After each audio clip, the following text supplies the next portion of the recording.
This is VOCM Open Line. Call 709-273-5211 or 1-888-590-8626. The views and opinions of this program are not necessarily those of this station. The biggest conversation in Newfoundland and Labrador starts now. Here's VOCM Open Line host Paddy Daly. Well, all right, and good morning to you. Thank you very much for tuning into the program. It's Tuesday, October the 7th.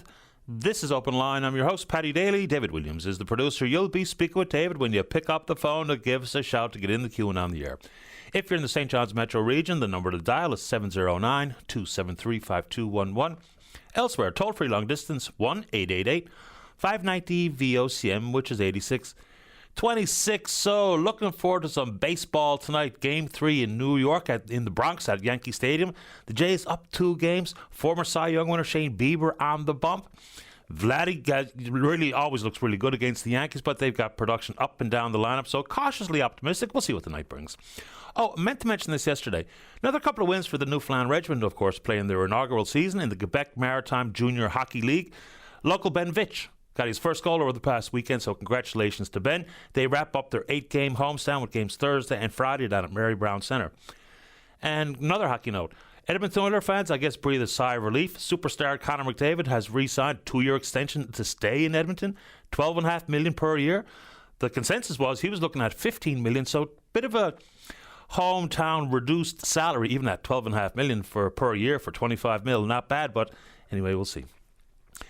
We try to bring forward some of the scams every now and then, just in an effort to try to protect our listeners from falling prey. This one is, I don't know, the source is interesting, and the issue itself is heartbreaking. So it was a social media post written by the Gander International Airport, warning people about what they see in the terminal about people being catfished. So what happens is, for the most part, seniors who may be vulnerable and lonely, they meet someone online, exchange all these messages, building up to the hope to meet each other face to face. Some seniors actually get milked of a lot of money, and they show up at the airport in their Sunday finest just to find out that person didn't even exist. So they call it catfishing, and it's remarkable coming from the source. Of course, Gander International Airport says they know they don't have any real authority on this front, but they were just sharing their warning. Here's one of the quotes coming from the Post. You have to watch this woman come in and then go to the airline staff with her ticket and say, look, he's supposed to be here, but he's not. And then it's evident to staff right away. The ticket is not real. It's not an itinerary. Gander spelled wrong. The flight number doesn't exist. So they show up, and then their heart is broken, and the staff have to watch it, and the individual has to suffer through it themselves. So it's just one more thing we got to keep an eye for. Another quick note in the world of air travel. Quietly, another hike for checked baggage at WestJet. The numbers are just wild. So for tickets purchased on or after September 16th, prepaid first check bag fees now start at $40 for economy passengers. Those who wait until check-in have to be charged at least $60. Last time there was an increase, of course, Air Canada very quickly followed suit, because why wouldn't they? You know, it's kind of misleading when you go to book an airline ticket anyway. You get the low discount fare, especially if you're flying like ultra basic, flying with WestJet. And then through the airport improvement fees and the security fees and the baggage fees, next thing you know, you're paying way more than you thought you would. I mean, the Competition Bureau has spoken to this many times, but you know, what this has meant, of course, additional revenue for the airline, obviously. They do run on pretty razor-thin margins, but the experience in the fuselage has gotten dramatically worse over the years. When you used to be able to check a bag, then of course it wasn't the confusion and the overwhelming number of bags inside the aircraft itself. People have the biggest carry-ons you could possibly squeeze through that little frame to see whether or not your carry-on's too big. Big backpacks, computer bags, their purses and the like. No room to put anything. Then the mad scramble to try to get your bags recovered from the overhead bin. Anyway, WestJet has hiked their checked baggage fee. Now you know. Okay, so let's dig back into this Child and Family Poverty Report Card brought forward by Choices for Youth and the Jimmy Pratt Foundation. So this is taken from 2022 tax filings, the 2020 census, looking at a variety of things and dealing with more than 100 community organizations. Let's talk about the key findings one more time, because they're really quite something. 25% of children under 6 in this province live in poverty, the highest recorded in Canada, 4 points higher than the 21% reported last year.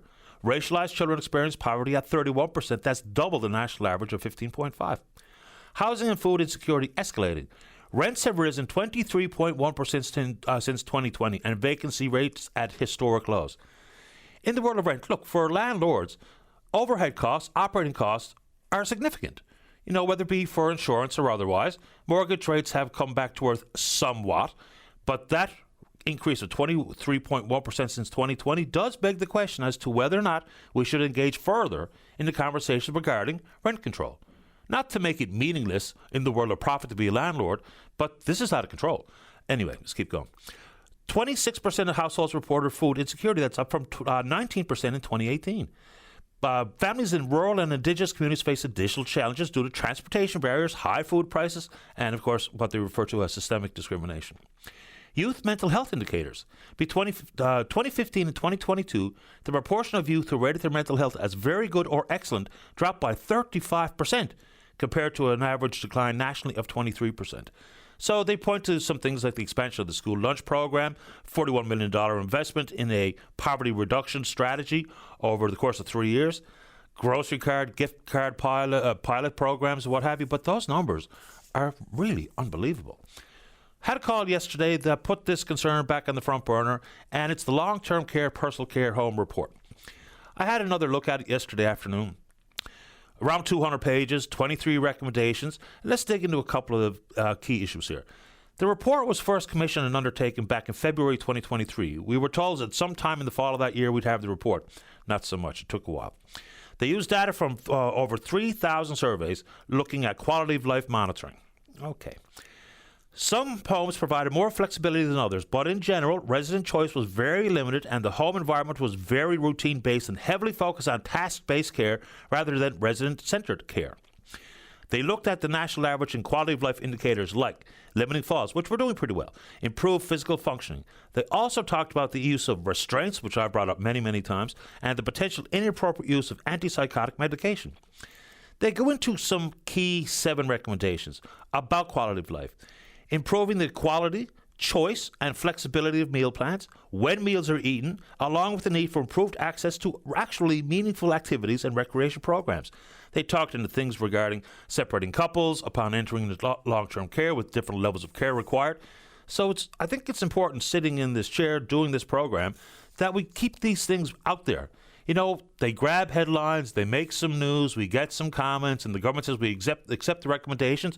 But far too often, whether it be reports like this or reports from the Auditor General's office, it gets one cycle through the news, and that's it. So we put it back out there. They also talk about workplace morale amongst the staff. Below a 5 out of 10 rating. So, of course, what does that result in? High turnover, burnout.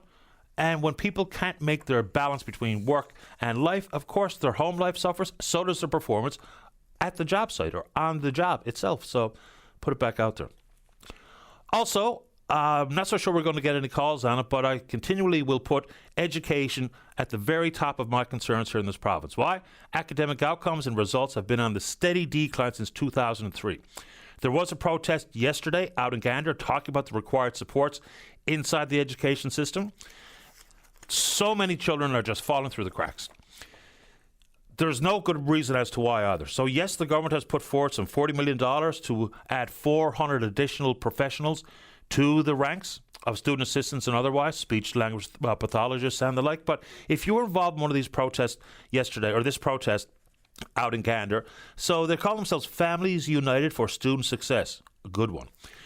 Here's one of the quotes coming from one of the organizers, one that I happen to share. They're all kind of related to each other. And we're talking about the issues regarding cost of living, healthcare system, what have you. This person says, they're all kind of related to each other. And if we don't have a well-educated workforce, we're not going to have the doctors and nurses and all the other allied health professionals that we need in the future. 100% right. So anything in the education field, please do bring it forward this morning. Right, a couple of the campaign promises. I heard an interesting bunch of streeters done on the morning show. Russell Bowers here this morning. People being asked, are you following the campaign? What do you think about one party or another? Who do you think is the best leader? What was a common refrain with some of the voices that we heard was, there's an awful lot of promises out there, but the big question is, where's the money coming from? That's a pretty good question. And a couple of the people that were asked about whether or not they're following, they say exactly that. And that is a very, very good question. And let's see some of the most recent promises. The PCs didn't make any announcements that I saw yesterday. NDP are leaning back in on reducing any of the provincial tax on electricity. They're also saying that would be forward to electricity, propane, oil, and wood, which is different than some of the pledges in the past. The Liberals are talking about establishing a major projects office. And then specific references to things like related to the Churchill Falls MOU, upgrades to the power plant, hiring protocols for Gull Island. So they say this won't have a big impact on the budget because people are already working in various departments that will be brought into this major projects office in an effort to streamline projects, approvals, and the like. Okay. I'm not so sure if this is going to work any differently, but when they make reference to hiring protocols, I get asked that question all the time. Look, there's a lot to the protection of intellectual property, but yes, there's a lot to the need and the want for people to be able to go to work. How's it going to work if and when things proceed on the Churchill River?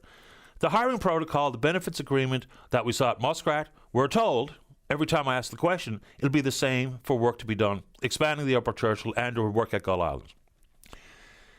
Qualified Innu Nation members first, then the rest of Labrador, then the rest of the island, then the rest of the country, then the rest of the world. Is that going to be the way it works? We'll see. And then, of course, you're going to have to lean in on the potential for Beta in order to get greenlit. And we've heard from Mr. Wakeham and Trades NL saying things like, if 70% of the topsides work is not done here, there will be no deal. Now, of course, it'll always be up to a political consideration at that point. But anyway, you want to talk about it? Let's go. Newfoundland Labrador Hydro, through the CEO and the Executive Office and the Board, are now speaking out directly about some of the points being raised by whether it be the Group of Nine, Michael Wilson, who was originally one of the 3 members of the Oversight Panel. Okay, stick with the Board here for a second. And they're talking about a letter, responding to a letter, on the 2nd of October 2025 from the Group of Nine. Okay, they're questioning the timing. The Board questioned the timing of October the 2nd letter and previous letters, coupled with the fact that none of the signatories have accepted numerous invitations to meet with Hydro leadership who negotiated the MOU. The Caretaker Convention allows Hydro and the Board to correct misinformation. The content of this response reflects those public communication restrictions. They go on to reiterate that Hydro leadership would be pleased with any or all signatories to discuss their concerns to provide accurate factual information related to the MOU. On this one, I think it would be great if folks with legitimate concerns, valid questions, consternation, issues regarding whether it be the term of the deal or valuation at Gull or whatever the case may be, it probably would be helpful to meet with those who negotiated the contract, number one. Then they point out a variety of things regarding their availability. They say Hydro's executive and experts appeared 4 days in the House of Assembly, answered questions for attendees during 4 public webinars, completed countless media interviews and written responses to media, hundreds of pages of documents on a publicly available information portal, various speaking engagements, held briefings, shared information, Okay. So I do know that some people that I speak to are completely opposed, but they haven't read the MOU. And I'm only dealing with this morning. It's not in an effort to say that something is good or bad, but when we read out the Group of Nine's concerns, when we read out concerns thankfully shared by Mr. Wilson with me directly, they're pushing back on some. Number one, the claim, and this was specifically from the letter written by Mr. Wilson and also the financial team at Hydro and their third-party experts that they refer to as JP Morgan. Inflation adjustments to present value of expected cash flows. Mr. Wilson suggests that the financial figures are not adjusted for inflation, which he suggests is misleading. In fact, says Hydro, the present value numbers already include inflation throughout the discount rate we use. Therefore, any additional adjustments for inflation would result in double counting. In his published analysis, Mr. Wilson, in their estimation, erroneously makes those additional adjustments and therefore incorrectly derives lower than expected value. And we will absolutely welcome Mr. Wilson to come on and speak to what he's now seen and heard from Hydro. One more claim. Average annual inflation assumption of 3.83%. In Mr. Wilson's analysis, he used an average annual inflation of 3.83% based on historical data. They say that's not relevant to the current deal. The current expected inflation rate is approximately 2% based on the Bank of Canada's target rate, Conference Board of Canada's forecast, and other market indicators. Then they talk about real rate of return and expected net present value. They're claiming that the issue regarding the present value calculated $33.8 billion. There's a lot more to it, but let's keep the conversation going. And for anybody who has, publicly come out, whether it be former business leaders or current business leaders and former politicians, former members of the board at Hydro, what have you, it would be great if before long some of those offers of consultation and questions to be asked directly of those who were in the room negotiating the contract, because you know what the end result of this has been? An unscientific poll. There are more people confused than there are people who feel like they're informed with the facts regarding this deal. Is it good or bad? I'll leave it up to you. But there's available information if you're so inclined, not only to go to ourchapter.ca, read the MOU itself, read from the Group of Nine, go to Uncle Gnarly's blog, go to the Hydro website, get all the information you can so you can do your level best to be as informed as possible. But there's a lot to it. I don't pretend to understand the complexities of every moving part, but there you go. A couple of quickies before we get to you. So the Prime Minister is in Washington today to meet with President Trump. I don't know what's going to happen. I mean, nobody does. There's going to be a lot of theater, I assume. But I guess the one hope, as being told to the media from sources inside the government, even just to try to get an ease in the tariffs associated with steel and aluminum. Even organizations and businesses in the United States are looking for that kind of relief as well. So we'll see what becomes of it. And the country, whether or not you think it's a good idea, dropped some of the reciprocal tariffs, I suppose in an act of good faith, dropped the digital services tax, which was really in the crosshairs of the president. So what can we expect today? I have no earthly idea. Hopefully we can get to some sort of more normal trade relations that have been the key linchpin of our intertwined economies for decades. So the meeting's happening today. And just a quick interesting note that I saw in the corner of my eye this morning. When asked yesterday of the president if he was considering a pardon for convicted child sex trafficker Ghislaine Maxwell, and he said he's open to talking to the DOJ about it. She's convicted of not only being an accomplice, but a predator. Child sex trafficking. What? Anyway, a couple more. You want to take on those big issues? Let's go. All right, so 2 years ago today, tensions were escalated after the terrorist organization Hamas attacked southern Israel, resulting in the death of 1,200 people and the taking of 251 hostages. Since the war in Gaza, if you want to call it ethnic cleansing or a genocide, that's once again up to you. More than 67,000 Palestinians have been killed. Seriously injured, 170,000, according to the Gaza Health Ministry, which you can take with a grain of salt or whatever you feel like doing. As of October the 2nd, roughly 60% of the buildings in the Gaza Strip have been destroyed or damaged. There's actual satellite imagery by researchers at Oregon State to talk about exactly that. And we're told, well, the IDF is doing their level best to provide warnings and evacuation warnings, but it's kind of easier said than done. With the lack of availability of even fuel or somewhere to go or the capacity to get there. So what we've seen in the last couple of years is head scratching and heartbreaking. And yes, as I open up my commentary on it, the tensions have not been just begun on the October the 7th of 2 years ago. Decades of tensions have been escalated by the actions of the terrorist organization Hamas. But we've seen what's unfolded since then. If you want to take it on, because it's a tricky conversation. I get taken to the woodshed every time we bring it up, but so be it. Very last one. So, convoy organizers, and we're talking about the 3-week protest in Ottawa regarding a variety of things. COVID vaccinations, COVID restrictions, and a variety of other things. So two of the key organizers, Tamara Leach and Chris Barber, they will learn their fate today in an Ontario courtroom. They've both been convicted of mischief. Mr. Barber is facing an additional charge, basically encouraging others to follow suit and to ignore court orders. The Crown is looking for some pretty harsh sentences. 7 years for Miss Leach and 8 years for Mr. Barber. We'll find out today what's going to happen there, but a lot of people in the country will certainly be following along that one. We're on Twitter or VOCM Open Line. Follow us there. Email address is openline@vocm.com. When we come back, let's have a great show. That can only happen if you're in the queue to talk about whatever is on your mind. Don't go away. Welcome back to the show. Speaking on line number 2, say good morning to Paul Dinn with Adelaide Honey. And, let's see if we get the right button here. Good morning, Paul. You're on the air. Hi, Patty. How are you? Great today. Thank you. How about you?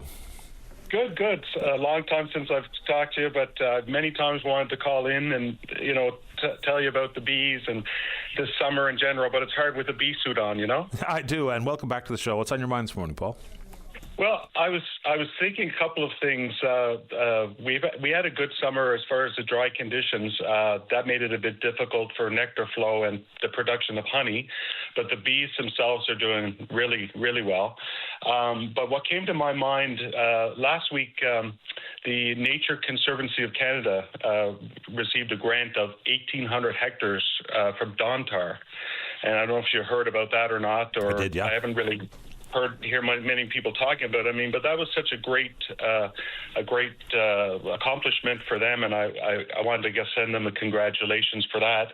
But the other interesting thing that happened to us near here this summer was there's a photographer, Perry J. Howlett, who's fantastic photographer, is always taking pictures of wildlife. And this summer, in between May and June, if you go to his Facebook page, he actually got some great pictures of they're called great horned owls, and you don't see that very often, in having their young, and you always hear it's eagles, what have you. But what was interesting about it was he got all these great shots of them and kind of did a little story of them nesting and right through.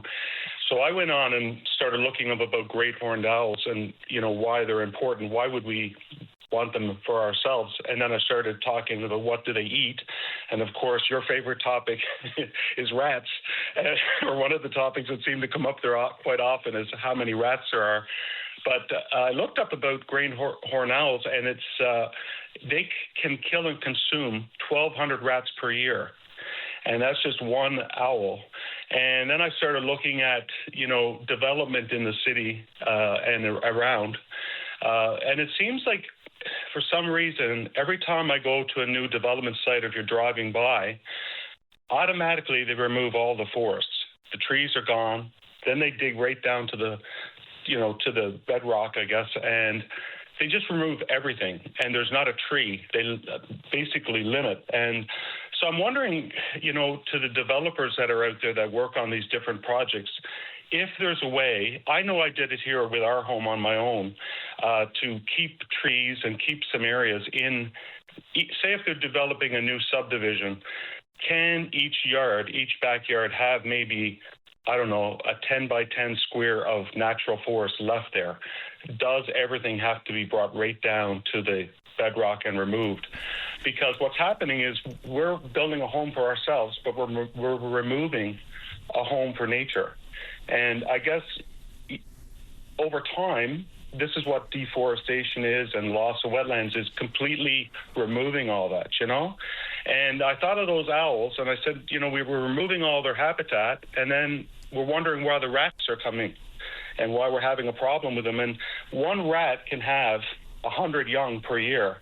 So if those owls are removing 1,200 rats from the system, that's a lot of rats, right? And then go ahead, sorry. No, look, I think you're right on the money. What's interesting to me is, I'm not a developer, so, I think part of the logic in removing all the vegetation, the trees and otherwise, is for ease of movement for construction equipment and personnel. But it does lose sight of a couple of things, because just think about it. After they clear the land and prep the land, they build the homes, then they plant trees. After they took the trees down. So there's something counterintuitive to this. And, people say, tree hugger Paul Dinn, same with me possibly. Biodiversity is important for human health. It just simply is. Whether we talk about clean air, clean water, sustainable food systems, medicine, great horned owls, and otherwise. So, this is all not just about being a tree hugger. There's all sorts of concerns with how we use land, whether it be for agriculture and other forms of food production, for housing, whatever the case may be, because cleaning things out, which includes the impact for how water flows, human health impacts. So there's a lot to what you're saying, Paul, and I don't know if we do a very good job here in this country in thinking about it, even though Canada has something like 10% of the world's boreal forest. But we're creeping into urbanizing more and more in this country, and consequently losing more and more biodiversity. Yeah, and Patty, I'll be completely transparent. I mean, we have 2 wood stoves. We would light fires all the time. I'm not saying that it's got to be all or nothing. I know. It's a balance. Like right now, when we built our home, we had a lot of trees on the property, and I started to they had to raise our topsoil up by 2-3 feet. So I said, well, how could I save these trees? So I said, I'll try something, and I took sonotubes, basically wrapped them around the tree, put rocks in so that the air would still get to the trunk of the tree. And, all of those trees were saved. And there's some trees here that are 50, 60 feet high that, because we did it, it's just, I think of a lot of it is, and maybe few of the developers, the people that do this, can get on here, talk about how, is there a possible way of doing it so that we could save these trees and save some of these areas, because these areas are so important. I don't think people are realizing, the wetlands are important because, and a lot of times you mentioned about sometimes a wetland has to be identified as a wetland, but I know there's a lot of wetland around that absorbs that moisture. And if you all of a sudden get water in your basement or you have an issue, most likely it's because someone was filling in a wetland and causing it to overflow, right? So I'm wondering if maybe the developers through you could come on and reach out to a few developers who could say, yeah, we can do it. It might cost them more. Time is money, obviously, but I'm looking at a way that even a small section of the property on each home to have, like I said, 10 by 10 feet for everyone. That's at least something. You know what I mean? To have, for the animals to have a place to go, right? Yeah, there's a good reason why you're not allowed to build on a wetland, one that's been designated as such. And I hate splitting that hair, but that's unfortunately the way the law is written.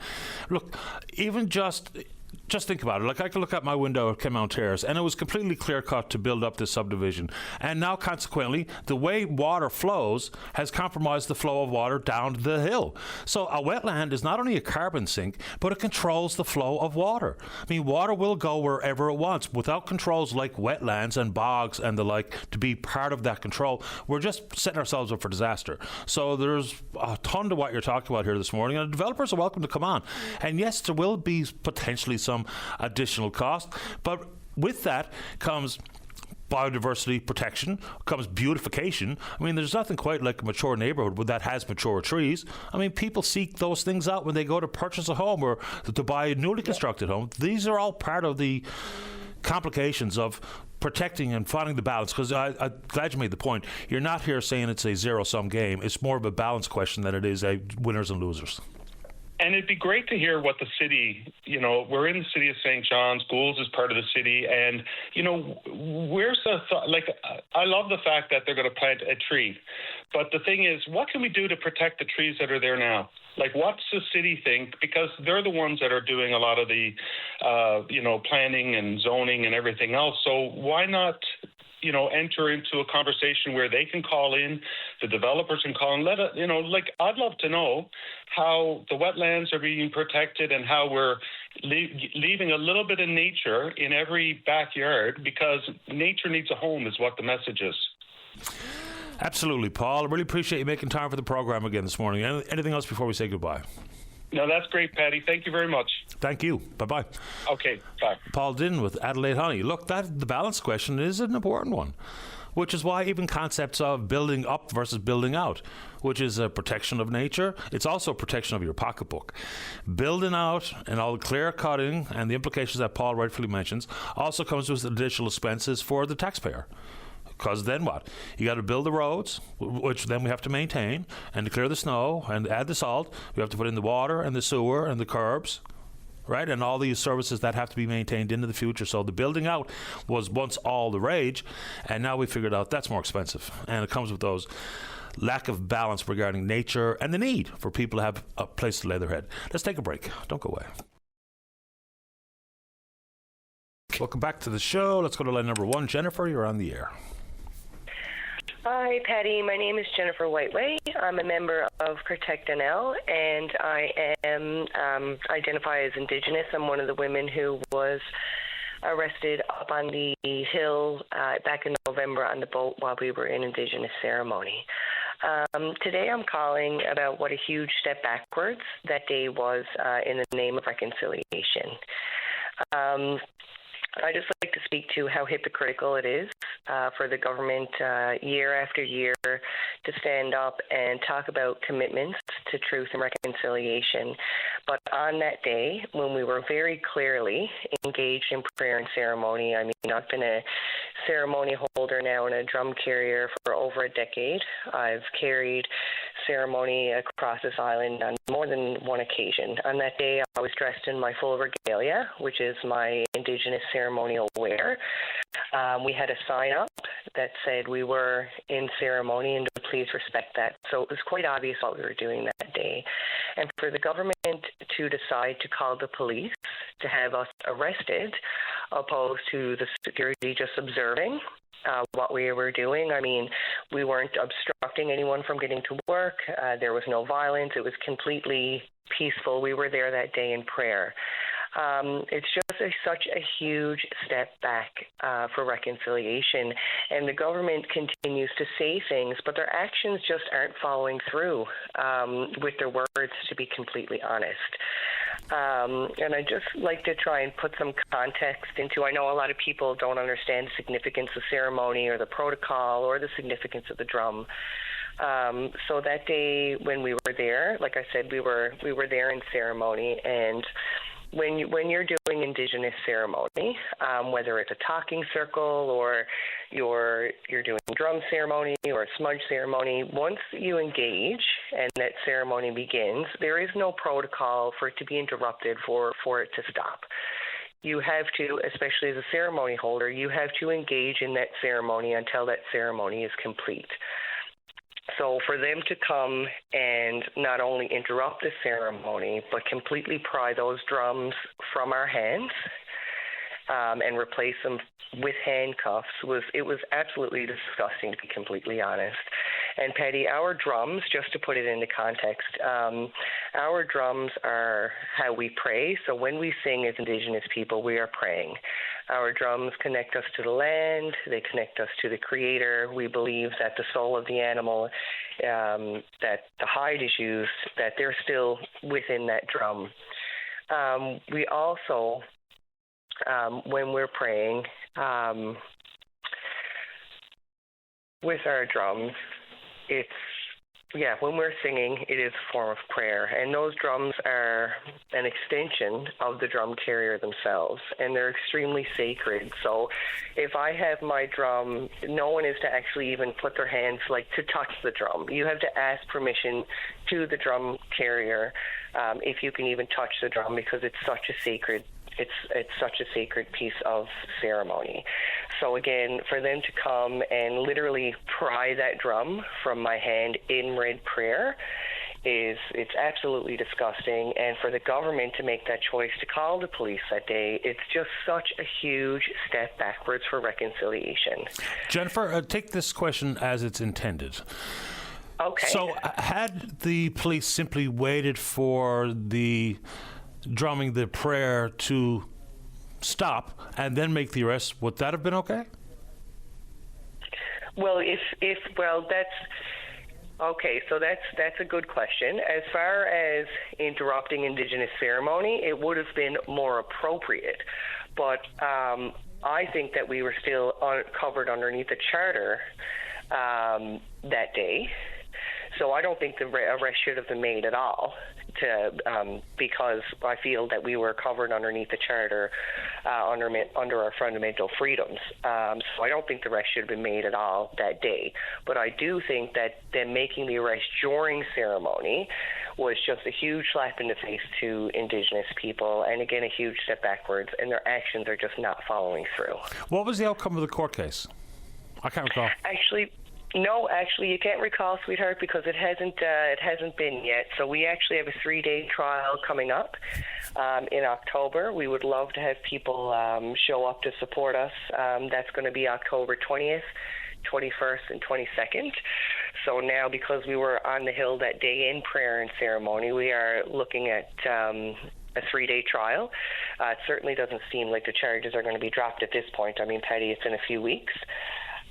So I guess we'll have to wait and see what the courts decide that day. But I would like to put a plea out to people that when the politicians are coming and knocking around on your door, ask them why. Why would the government rather have us arrested? And they just answer the questions. Patty, they've had 3 years to answer these questions. And I mean, if they don't have the answers, then say that. It's okay to not have the answers, but it's not okay to meet us with form letters over and over and over again and not really address the issues of the people. This is a huge issue. And I appreciate you making time for the program this morning, Jennifer, and thanks for reminding me when the three-day trial is coming. I remember when you made your first appearance in court, and then I kind of lost track of what was actually going on. Thank you for calling this morning. Anything else you'd like to say? No, Patty, I'd just like to invite people out to court that day. It would be really great to have some supporters show up for us. And just remember to ask the politicians those important questions, Why would they rather have us arrested than answer the questions? And thank you so much, Patty, for always being a voice for the people. I really appreciate it. And I appreciate your time. Thank you. Thank you, Patty. Bye, Jennifer. Okay, let's get to the break. So we've been speaking about questions, concerns, and criticisms of the Upper Churchill Memorandum of Understanding since the very onset. We do know that Michael Wilson was one of the original members of the 3-person independent oversight panel. He resigned. He's provided me with copious amounts of information. Newfoundland Labrador Hydro and the board have spoken out about some of the concerns brought forward by Mr. Wilson. Michael Wilson in the queue. He's next. Don't go away. Welcome back to the show. As advertised, Michael Wilson was once one of the original members of the 3-person panel looking at independent oversight of the Upper Churchill MOU. He resigned with a letter on September 21st, and he joins us on line number 7. Good morning, Michael. You're on the air. Good morning, Patty. How are you today? Very well. Thanks for asking. How about you? I'm fine, thanks. I really appreciate your time. I didn't hear the comments you made earlier. I was working outside, and my wife came out and said that perhaps I should come in and respond. But would you mind sharing with me what you said, because I'm not actually aware of what the issue is. No problem. I'll put all what I said to you here this morning, and I really appreciate making time for the show. So this is what Hydro is calling a fact-checker statement that they put out regarding points you made in your resignation letter of September 21st. 3 top areas that I'd like to discuss with you this morning are issues regarding inflation. One about inflation on present value, one on expected cash flows, and one on the annual assumption of 3.83%. Let's start there. They say in your analysis you use that rate based on historical data. They go on to say the rate is not relevant to the current deal. Their current expected inflation rate is approximately 2% based on the Bank of Canada's target rate, the Conference Board of Canada's forecast, and other market indicators. So they're calling out your use of 3.83. Your thoughts? Okay. Well, let me start from the beginning, Patty. As you know, I sent a letter of resignation to the government on May the 12th, and I had no response. Never asked me what my concerns were. I clearly set out my concerns about the impairment of independence. No response whatsoever. You also know, and I have sent you, as you mentioned, a significant amount of information where I prepared, I think now it's probably four detailed analysis, setting out, various implications and outcomes set out in the MOU. And I've heard nothing from Hydro or anyone else. So it's pretty interesting to me now that they're zeroing in on one particular issue and one particular analysis. You know what? When I wrote my initial analysis, I think I was pretty clear that I hoped we'd be able to, by negotiation, get to a better outcome for the province. As time has gone on, it's very clear that that's not likely going to happen. The MOU is what it is. It's going to be turned into definitive agreements. And I think that is a travesty and a very, very unfortunate situation for the people of the province. Well, my initial concern with the terms of reference for the oversight panel was it was strictly only what was included in the MOU versus other moving targets like East-West Energy Corridor, federal government involvement, financially speaking, and a variety of other factors. So before we get into inflation assertions, is when you talked about the impairment of independence of the panel itself, can you elaborate as to what that means? Well, it simply means the panel's independence was impaired. That's simply what it means. Now, I can't divulge to you because of my non-disclosure agreement exactly why, and I set out to the government exactly why, in three very clearly articulated reasons why the independence, and I use the word became impaired. It wasn't impaired initially because I was there and I was very independent. But as a result of, I choose my words very carefully, information that was shared with me, I very quickly concluded that the findings of the panel, and certainly my findings would never be made public. That became abundantly obvious to me, and that's why I resigned. I wish I could tell you more. If the Premier would be so kind as to release my letter of resignation, I think those reasons for impairment will be abundantly clear. So without betraying your NDA, because I don't want to put you in any peril, nor myself, so was there intervention by the government, and you don't need to be specific, intervention by the government after the panel was created, then consequently impairing the independence? Sorry, did you say after the panel was created? Yeah, because you say it became apparent that the independence was being impaired. It became impaired, and I believe what you just said to be correct.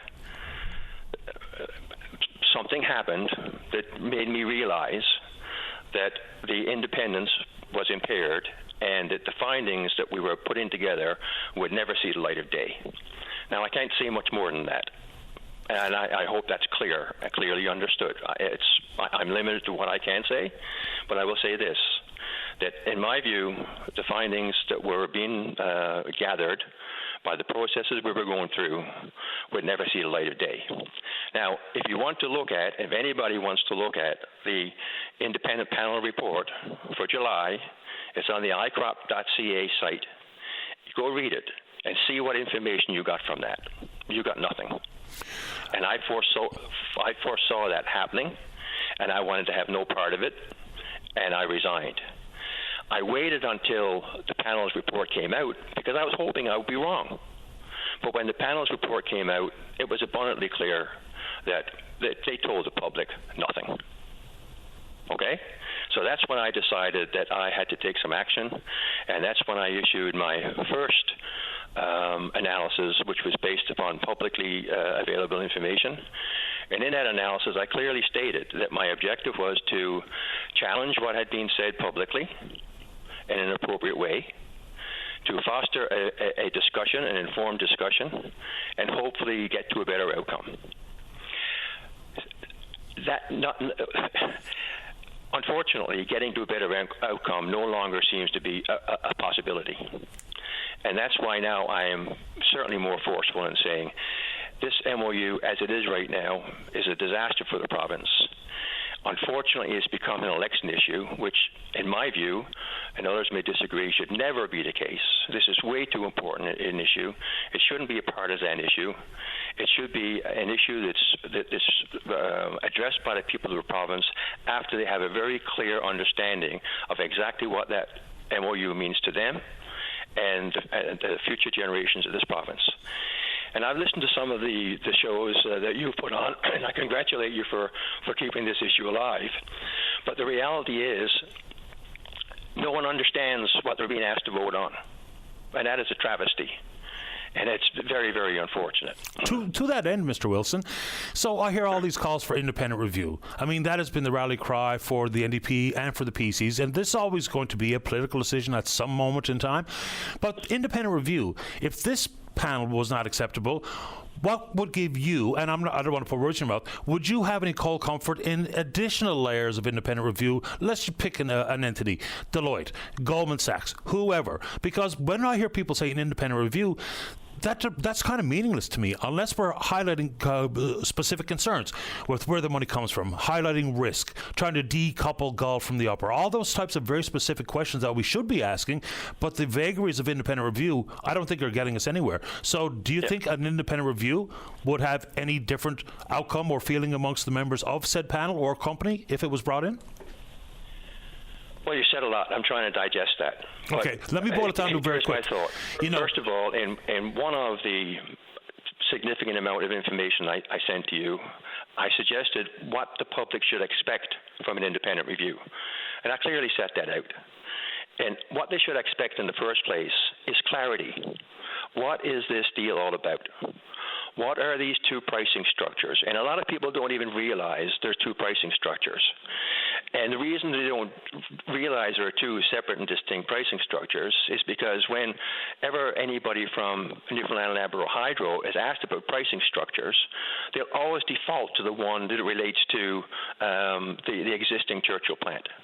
They will never talk about the other pricing structure, which basically gives Hydro-Quebec all the power from the new developments at cost, with no link whatsoever to market, ever. And that's never mentioned, but it's clearly set out in the MOU for those who want to read it. And it's very seldom referred to by anyone who responds to pricing issues from Newfoundland and Labrador Hydro.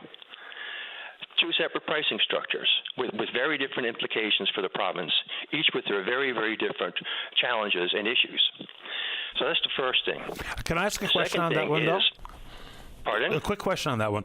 I understand, and I've read everything you've sent me. Is with the two pricing structures, what does the possibility of a single pricing structure look like when we're talking about a debt-free CFLCO, a long-existing hydro development at the Upper Churchill, a new construction at Gull with all the risk implications, what have you? So how would a single pricing structure actually work with two distinctly different beasts, with transmission, construction, and the existing dam at the Upper versus a new, yet-to-be-developed Gull? Patty, again, you've said a lot. I'm going to try to digest that. Okay. I'm not suggesting at all there should be a single pricing structure. I'm suggesting that the pricing structure should be clearly explained to the public, because there's a lot of confusion. A lot of people I talk to don't realize there are two pricing structures because it has not been clearly explained. So let me just roll back. What I was talking about was what people should expect from an independent review. The first thing they should expect is clarity, providing an understanding of exactly what this deal is. And clearly, the public right now do not understand it. Hydro have not been able to articulate it. They've kept so many numbers that we can get into if you wish. They've stated so many numbers with absolutely no support. They're not providing support for their numbers. They're not providing support for the things that they say to the public. So secondly, first of all, an independent review should provide some clarity of exactly what's going on here.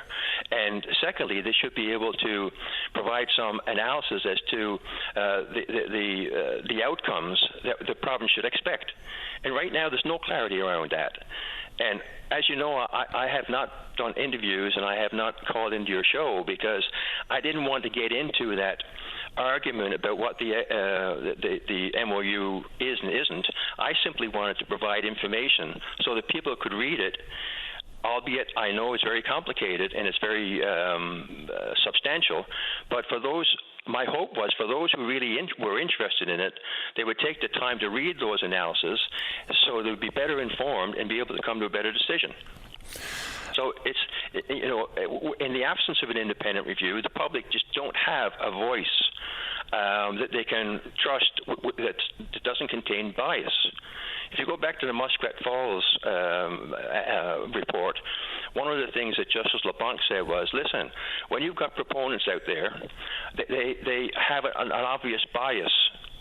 And when one of the reports that was produced by Professor Fieldberg, I think his name is, he said proponents will obviously, their behaviors will include an optimism bias, which means that they will accentuate the positive and underplay the negative. And that's exactly what's happening here. We're not getting it straight. We're getting a one-sided view of what this MOU is. And when other people, and I haven't called in, but when other people call in and say, hang on, what about this? They're accused to be naysayers and etc. So it's just so one-sided and biased that an independent review is the only way really you can say this is independent. These are people who have no skin in the game, not the people who negotiated the deal, right? Because obviously anybody who negotiated the deal thinks it's a good deal. Otherwise, why would they put it forward? But you need an independent view to say, is it a good deal? Is it the best deal? Hydro claim it provides the maximum benefits. Well, it's very easy to demonstrate that that's not true. Yeah, I mean, the exact same conversation is happening in the province of Quebec to bolster your point of built-in bias, because it's nature of the beast, and unfortunately so. It's a political hot potato when this should be viewed as a pathway to a definitive agreement between Party A and Party B. The end.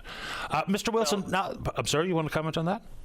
I do, because that gets back to the bundling together of these two contracts. Okay. Party A, there's two parties here. There's not Party A and Party B. CF Alco is one huge player here, and CF Alco, their negotiation should have been CF Alco should have negotiated a new contract with their customers, who include Hydro-Quebec and Newfoundland Labrador Hydro. The negotiating party should have been CF Alco, and it should have been very simple. We have the power. How much are you going to pay for it? And they should have negotiated as close to market value as they could. Right, and I mean, I guess I should have said Province A. Party. Yeah, I guess I should have said Province A and Province B, or Utility A, Utility B, because but it's important. I think I understand my point. Anyway. The second part is the province of Newfoundland and Labrador. The province should have been negotiating with Hydro-Quebec and Newfoundland Labrador Hydro, because they are the proponents of this new development. And the province had the responsibility to make sure that the proponents of those new developments provided the best opportunity to the province, including all of their alternatives. So the negotiating parties weren't even correct from the outset, and that's why I said the MOU, for starts, is structurally flawed. The wrong people are negotiating here. Mr. Wilson, a quick question. Now that I have you, either one of two requests. I can ask you to come up, put you on hold, come back to speak to some of the specifics from Hydro, or you can join us another day, because there's still so much more that I'd like to talk about. So would you like to go on hold, or would you like to try another day? I know I'm on hold. I want to get this out there. I'm tired of this whole mess, and I want to get it over with. So I'm on hold. Okay, let's do exactly that. Michael Wilson's on hold. Time for the news. Don't go away. Welcome back. Let's rejoin Michael Wilson on 7. Mr. Wilson, you're back on the air. I am. Thank you, Patty. Where were we? Hard to say.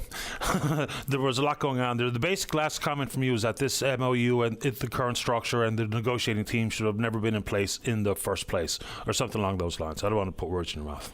No, what I was really trying to say was the structure of the MOU was flawed, because the negotiating parties should have been, in the first case, CF Alco with its customers, and CF Alco should have negotiated the highest price it could possibly get, as any commercial entity would. And in the second case, with respect to the new developments, it should have been the province of Newfoundland negotiating with two proponents who are coming together mutually to make a proposal to the province.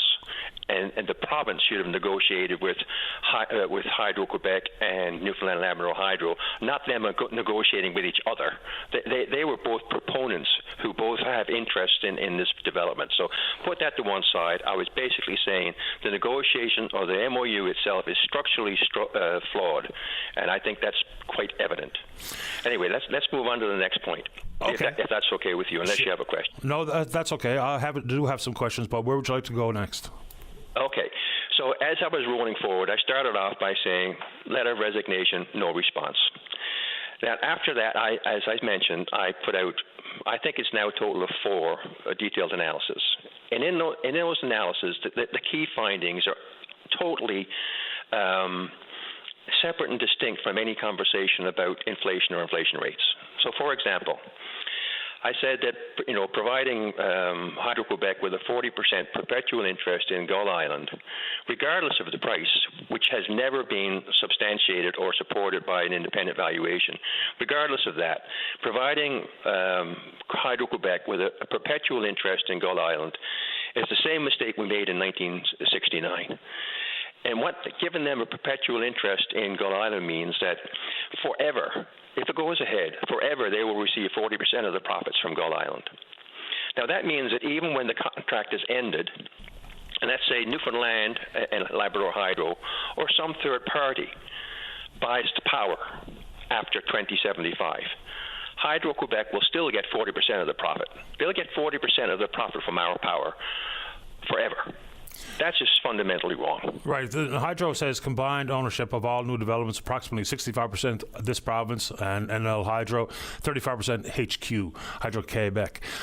How do we uncouple that? What you said is accurate as far as I understand regarding perpetual 40% stake at Gull, is how do we decouple that from Hydro-Québec assuming the risk and the costs and the liabilities for construction at Gull? Well, that's interesting because Hydro-Québec do not assume all of that. Okay, and I've also put this out in my analysis. And by the way, none of this, other than the inflation rate, has been questioned. So the reality is, all of the costs for these new developments will be entered into the accounts of the various entities. So the cost of the upgrade and the cost of the what's the other part of it? The upper. Anyway, they will both be accounted for in CF Alco. The expansion was the other part I was trying to think of, right? They will be accounted for in that entity, and those costs will be amortized over a 65-year period. This is in the MOU. Anybody wants to read the MOU, what I'm saying is factual. That means at the end of a 50-year period, about 23% of those costs, including cost overruns, are still sitting in CF Alco to be paid for by the future off-takers, whoever that may be. The same is true for Gull Island. In the fact sheet from, and I'm working from memory here now, but in the fact sheet from Newfoundland Hydro, they say Hydro-Québec will fund the cost overruns. That's absolutely misleading. The cost overruns will not be funded by Hydro-Québec at all. They will be accounted for in the accounts of the joint venture and amortized over a 65-year period. And at the end of a 50-year period, 23% of those costs will still be sitting there to be paid by the future off-takers, who could be Google or could be the province of Newfoundland Labrador Hydro. So to say that Quebec is funding this is absolutely incorrect. It's a misstatement. But isn't the cost overrun acceptance or liabilities or risk, isn't that part of the power purchase agreement? As opposed to just simply... It is. You're absolutely right. It's factored into the power purchase agreement, but the power purchase agreement only lasts for 50 years. The costs are being amortized over 65 years. So there's 23% hangover there in the costs.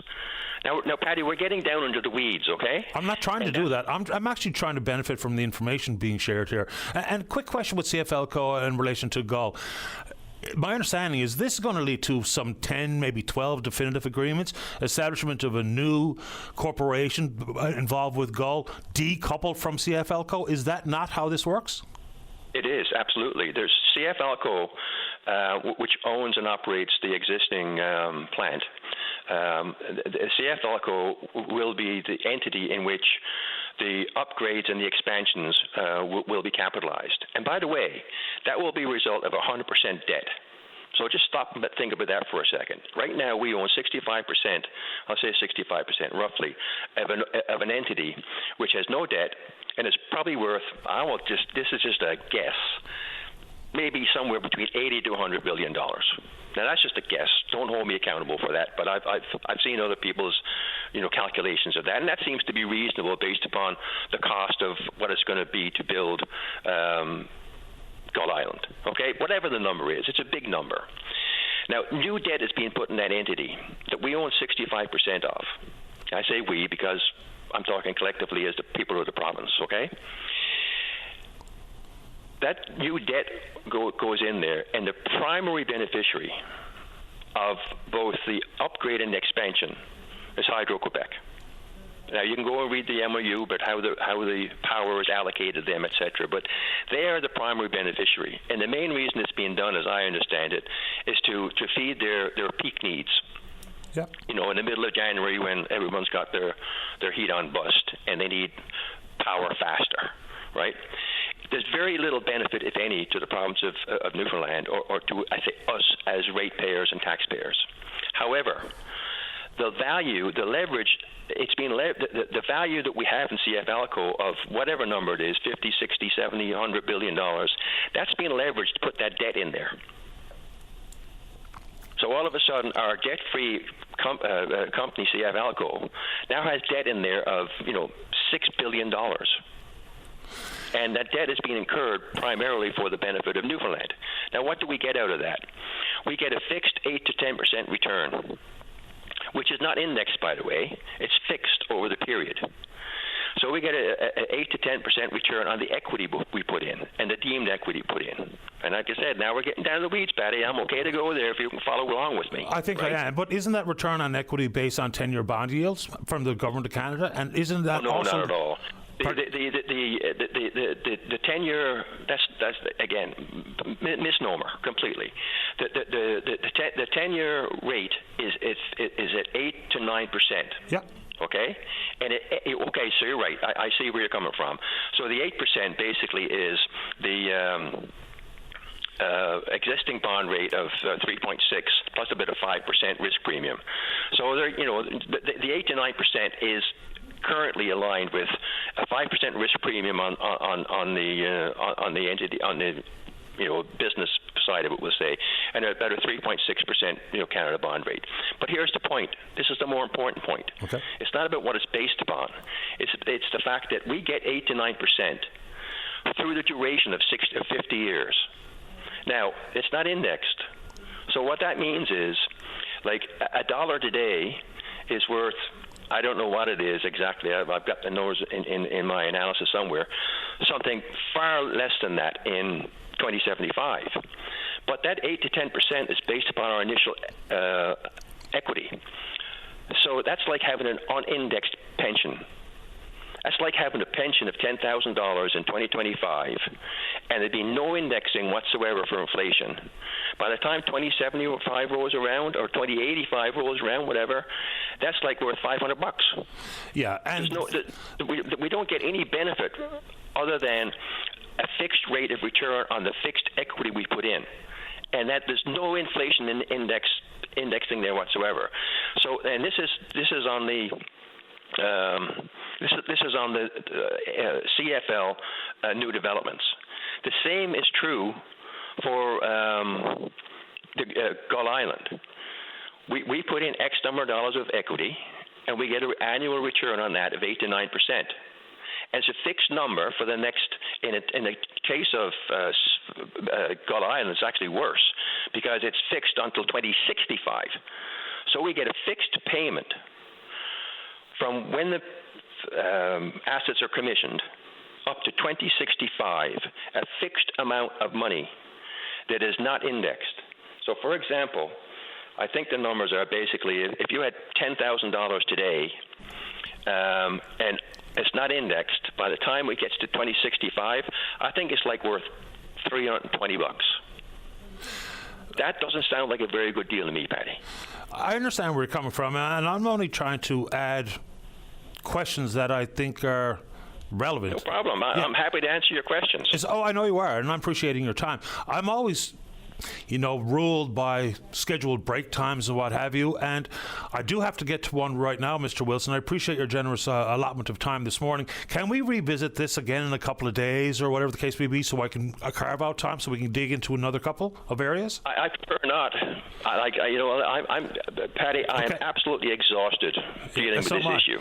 Well, how about this? I'm exhausted dealing with this issue. I'm so frustrated dealing with this issue that the people of this province have been blindsided and continue to be blindsided.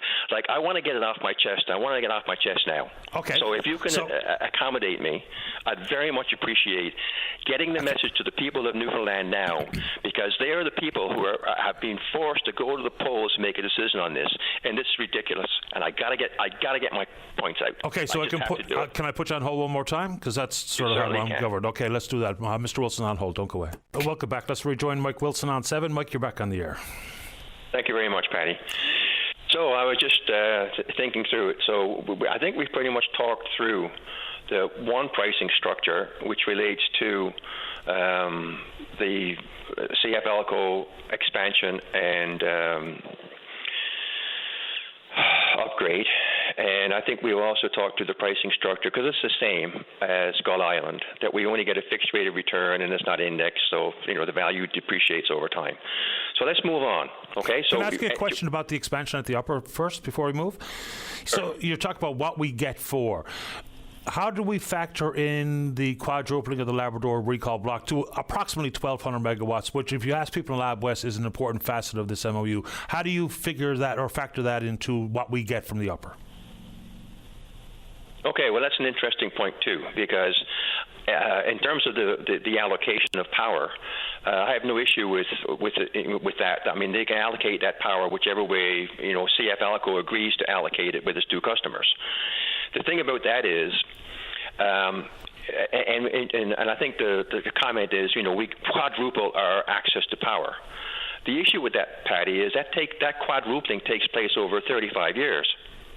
We don't get any power very, very quickly. And I can't remember the number now, I think it's like 2030 before we get any power. And then 2050, we get another 250 megawatts. And then 2060, we get another 250 megawatts.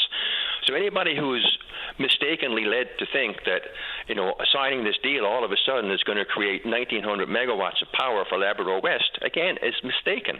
They're not going to get it. It's going to happen over a 35-year period, which, again, is not very often highlighted when you ask this question of someone from Newfoundland and Labrador Hydro. They'll say, we get quadruple the power. They don't tell you it takes 35 years to get it. I have indeed spoken to that time frame here on this program in the past. It was just a very basic question about how do we factor that into benefit analysis at expansion at the upper. Okay, you pick the next area you want to talk about before we try to figure this out. Okay, well, I think because in my first analysis, I said, look, it's all about price, and price. So I'm just circling back to that, okay? And I'm just walking you through it. The first price was, what's the price we're getting for 40% interest? It's $4.8 billion. We've got no justification that that's anywhere close to what it's worth. The second area of price, we talked about that, is the price we get for the CF expansion and upgrade, and the price we get for the power from Gull Island. So we talked about that. But I'm not sure that I did say, though, from those three pricing sources, it's never, ever linked to market price. Never. It's always linked to the cost. It's like a cost of service model. And in one of my analyses, I said, look, Newfoundland Labrador Hydro is treating Quebec like it's a Newfoundland ratepayer. They're not treating it as a buyer out of province that should be paying fair market value. They're treating it as like a Newfoundland ratepayer who should be paid at cost. Completely wrong concept of how a fair market value deal should work between two commercial entities, not between a generator of power and its customer, which is legislated to be basically cost. I mean, Newfoundland Labrador Hydro, when they want to increase their rates, they have to go to the pub and ask for a rate increase because the pub is there to make sure that Hydro's rates are kept as low as possible for the public. That's sort of what's going on here with Hydro-Quebec. The price is kept down as low as possible instead of being at market value. There's a completely different concept here. Anyway, the point is that from the CF expansion, from the CF upgrade, and from Gull Island, there's no link to market price whatsoever. We get a fixed return at the value of which drops significantly over time due to inflation. Now, that's that. That's factual. You can't dispute it. I'm not trying I set that out in my analysis, and guess what? Hydro have said nothing about that. They choose to talk about a separate issue, which I will get to in a moment. Okay. Now let's move to the CF power, the renegotiated rate. And Patty, I'm going to I'll speak to this specifically, but I'll give you an analogy first.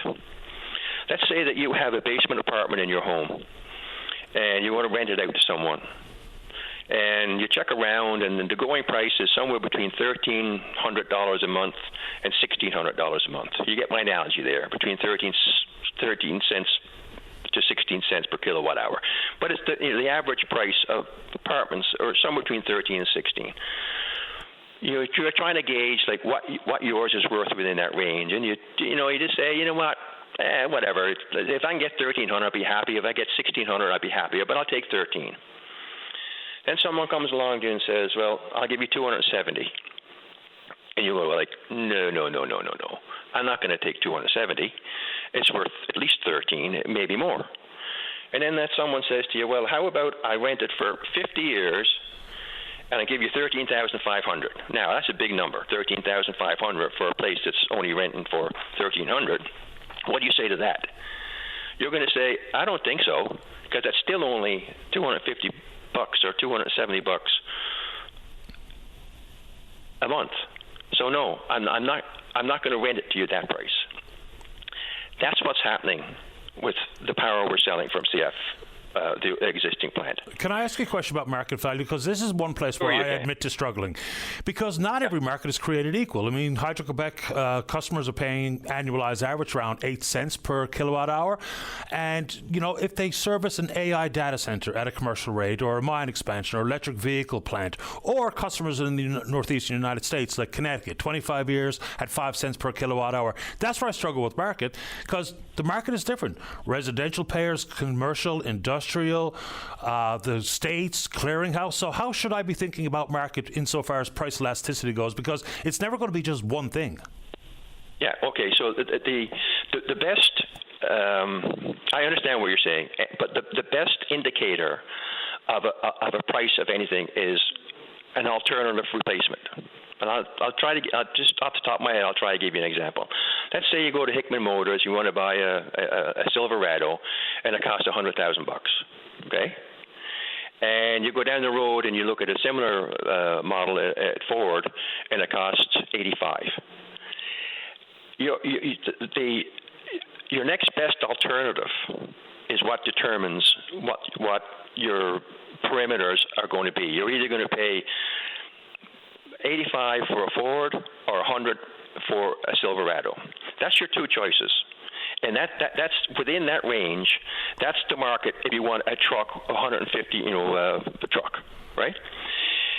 It's what I'm trying to say to you is it's the replacement cost. What your alternative is if you don't buy the Silverado, your alternative is to pay your next best alternative. The market value here is if Quebec don't buy the power from CF Alco, they have to build it. And if they build it, it's going to cost them 13 to 16 cents to build it. Therefore, their next best alternative is between 13 to 16 cents. So anything they get that's less than 13 to 16 cents is a benefit to them. One more time, Michael, one more break, one more segment, because I want to pick up on that replacement cost, because that's something Michael Sabia said immediately upon return to Quebec. But I do have a couple of specific questions. Yeah. One more time on hold? No problem. I'm here for the day. Good man. Here we go. Michael Wilson on hold. Don't go away. Welcome back. Let's return our conversation on line 7 with Michael Wilson. Michael, you're back on. Okay, thank you. Replacement cost. Let me ask you a specific question. So Michael Sabia and other executives at Hydro-Quebec have said replacement cost in and around 13, 16 cents. My question to them would be, are they talking about having to build the amount of hydro available or any alternative source of energy? Because for those who use electrons, kilowatt hours, it's not about where it comes from, it's how much it costs. So are they talking about the inclusion of small nuclear, wind, solar, methane capture, or anything under the sun, or strictly hydro replacement? No, I'm not 100% sure because I'm not inside his head. But I understand what he meant was if we were to try to replace power with a similar capacity, attributes of the hydropower, because all those other things like wind, solar, nuclear, they all have different issues and challenges. Whereas hydro is the pure source of energy, and that it's the storage capacity, the size of the reservoir. I mean, quite frankly, there's nothing in North America, perhaps in the world, I don't know. I'm not an expert in that area, but there's certainly nothing in North America that says that can generate the power and has the storage capacity, etc., of Churchill Falls. My understanding of his comment is to replace something like Churchill Falls hydro in Quebec at this point in time, their next best alternative is somewhere between 13 to 16 cents. And that's very, very indicative of what the market value is, because the replacement cost is a huge indicator of what the value is. In other words, if they don't buy it from Churchill Falls, right, for 2.7 cents, by the way, if they don't buy it from Churchill Falls, to build it it's going to cost them 13 to 16 cents. Yeah, I think it's an important distinction because building hydro is different than relying on a hybrid of inputs, whether it be all of the aforementioned alternatives. So we invited Michael Sabia on. Of course, he didn't take me up on it. But anyway, that was one of the key questions I had for him. Okay, where to next? Okay, so basically, as I was saying, I think we've talked through the CF upgrade and expansion and Gull Island pricing structure, at least as best I can, and highlighted the fact it's not related to market. It's a fixed rate of return that depreciates every year from now until 2065. Okay, let's move on to Churchill Falls, and this is the issue we're just talking about. I have put out an analysis which basically says, if you look at Schedule G and how it pays out, and you look at the power that Hydro-Quebec get, they pay 2.7 cents.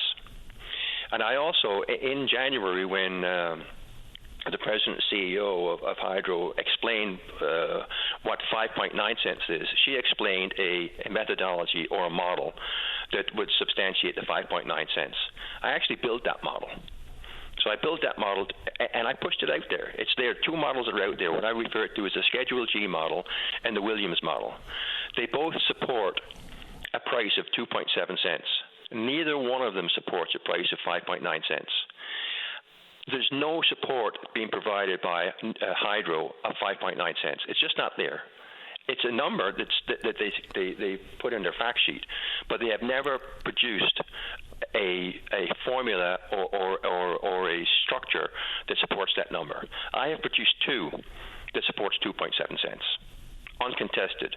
They didn't respond to that in their response to the Group of Nine letter. Okay, so what I'm basically saying is we're getting 2.7 cents, and we just talked through, and I appreciate you making the points and the clarity. Hydro-Quebec's replacement cost is 13 to 16 cents. Why would we sell something for 2.7 cents when the next best alternative for Quebec is 13 to 16? And that gets back to my analogy: is why would you rent your basement apartment for $270 a month if it's worth $1,300 to $1,600 a month? You just wouldn't do it, right? Now, but besides that, just to drive the point home, in the Schedule G model, the price starts at 1.6 cents. Now, there's no relative connection whatsoever between a market price and 1.6 cents. But it escalates to 37.2 cents in 2075. And here's the kicker. 37.2 cents in 2075, discounted at the rate they use in the MOU of 5.822%, is worth 2.1 cents in 2024 dollars. It sounds like a big number, 37.5 cents. Oh, wow, we're all going to be rich. But the 2024 comparative number is 2.1 cents. Now let's look at it the other way. In 1969, I think the initial price, well, virtually certain, the initial price was very close to 3 cents. Oh, sorry, 0.3 cents. Right. Yep. 0.3 cents. But if you roll that forward, accounting for inflation between 1969 and 2024, that 0.3 cents is now 2.6 cents. Okay? You understand that? No issues. That's a straightforward calculation. So in 2075, we'll be selling power to Hydro-Quebec at an equivalent price in 2024 for 2.1 cents. When the price we sold it to them in 1969, equivalent price in 2024, 2.6 cents. We're selling power to Quebec at a lower price 106 years after the price was set in 1969. It's ludicrous. In round numbers, when they talk about 17 billion, because people can talk about price per kilowatt, megawatt, what have you, in the round numbers, average $1 billion a year between now and 2041. Then they look down the path to 2044 at $2 billion, 2060 to $6 billion. I think those are there's nothing bite-sized about saying billion, but I think in the overall scheme of things, price per kilowatt hour megawatt is maybe lost on a lot of folks versus X number of millions or billions. Just a quick, when we talk about value for new developments or return on new developments, this is one of the points made by Hydro. Mr. Wilson estimates a return of $20.5 billion on new developments. Our projections show a return of $47.8 billion. Mr. Wilson's estimates lack any supporting calculations to analyse for differences in conclusions. Your thoughts? Well, I'm pretty sure that in all the analysis I've done that I supported that number somewhere. I can't tell you where exactly, but I'm sure it's supported. But let me tell you another perspective on it. When you look at that 227 billion number that they put out there, they come down and they show an operating profit from all the new developments. Well, here's the confusing thing that they haven't clarified. As I said to you, all those contracts for the new developments are on a cost-plus basis. And what that really means is the revenue will equal the expenses. So the profit will be zero. That's what cost-plus means. Hydro-Quebec is not going to pay any more than the cost to generate, which means that it cannot generate a profit. Yet they say the profit is X, and we get 60% of it. But the MOU doesn't support the fact that there's going to be any profit as such. What it supports is in the cost build-up that Hydro-Quebec pay, there's a factor in there for the return on our investment of 8 to 9%, which is factored into the cost. Quebec will pay the total cost. The revenue will equal the total cost, and the profit will be zero. So all we get from the expansion, and I've already mentioned this earlier, but all we get from the expansion and the upgrade and Gull Island is a fixed return on equity. There will not be any profit generated through those contracts. That's not the way a cost-plus contract works. So I completely do not understand their comments. And my $20.5 billion basically is, I calculated, and I know where I came up with the number, and I'm sure it's out there somewhere. Maybe I sent so much information to them they didn't have a chance to look at it all. But basically what I did was I said, okay, so what is the equity component of each of these investments? And what do we get on an annual basis at 8 to 9%? And then I basically factored that, and it comes up to I think, $20.5 billion. So I put that number out there. So I don't understand why they haven't seen it, because it's out there. And I also don't understand how in their summation of the $227 billion, they can allow for a profit on a contract which is designed to break even. It doesn't make sense. And Patty, the thing about it is that I shouldn't be, and nobody should be trying to work this out. This information should be readily available and provided to the public by Newfoundland and Labrador Hydro. I shouldn't have to try to work it out. And that's why there's such a lack of transparency here. They've made statements, and they put huge numbers on a piece of paper without any supporting documentation as to how these numbers are calculated. So anybody who's trying to understand the MOU has to try to work out what the heck they're talking about. So that's why there's a difference between the $20 billion that I suggested was the return on equity, and the number that they suggest is a 60% split of a profit, which in a cost-plus contract doesn't exist. So it's just confusing. And there are two numbers out there. One of them is right, one of them is wrong. But I've supported mine, but they haven't supported theirs. Is what you refer to as the discount rate calculated inside what Hydro will refer to as the capital asset pricing model? And then they talk about equity risk premiums and all the other very technical economic jargon. That's getting pretty technical, but the capital asset pricing model basically is a way to try to determine what's a reasonable discount rate. Right. So let's talk about the discount rate for a second, okay? Because I think I've made my points on the pricing issues, right? Okay. So the discount rate. So first of all, what I'd say is everything I've just talked to you about, the price for Gull Island, the price, the fixed return we get on the new developments, the pricing numbers on whatever, they're all, the last one is determined using a discount rate of 5.83%. Now, when I looked at these numbers and I was trying to look at them, where are our risks as a province? And what I looked at was a 5.8 discount rate over a 50-year period is not very much. When you look at the fact that historical average rates of interest have been 3.833%. Like I lived through, I'm 72 years old, I lived through inflation at 12% and interest rates at 18%. No one has a crystal ball to know what the inflation rate is going to be in the future. But when you use a discount rate like that, what happens is the present value of all the future payments gets locked in at a particular discount rate. There's no escape clause from that. It's locked in, it's long term, and that's what establishes the value. Now, if inflation exceeds the expected rate in that 5.833% or 822%, whatever it is, right? 3.83, yeah. Yeah, well, if inflation actually exceeds the estimate of inflation that's in that rate, we lose and Quebec win. Because the future value of the money, as inflation goes up or as the discount rate should go up, we would lose. But that discount rate is set for the full 50 years. Yeah, I guess that's why out clauses in 51 and 61 are part of this, and whether or not they're achieved in a definitive agreement or a contract remains to be seen. Mr. Wilson, for starters, I really appreciate you making time for the show and the information that you've shared with me. I do have to get to the break. I don't know if you have anything else that you'd like to say here this morning, and I'll leave that to you. Well, you know what? There is a few things I'd like to say, and it's in summary, right? Is that, look, unfortunately, and I think it's really unfortunate, people are being asked to make a decision on this MOU without the appropriate information. And there's a lot of information that Hydro should have provided to the public that they have not done so, which creates a lot of confusion and causes people like me to try to work it out, which we should never have to do. That's the first thing.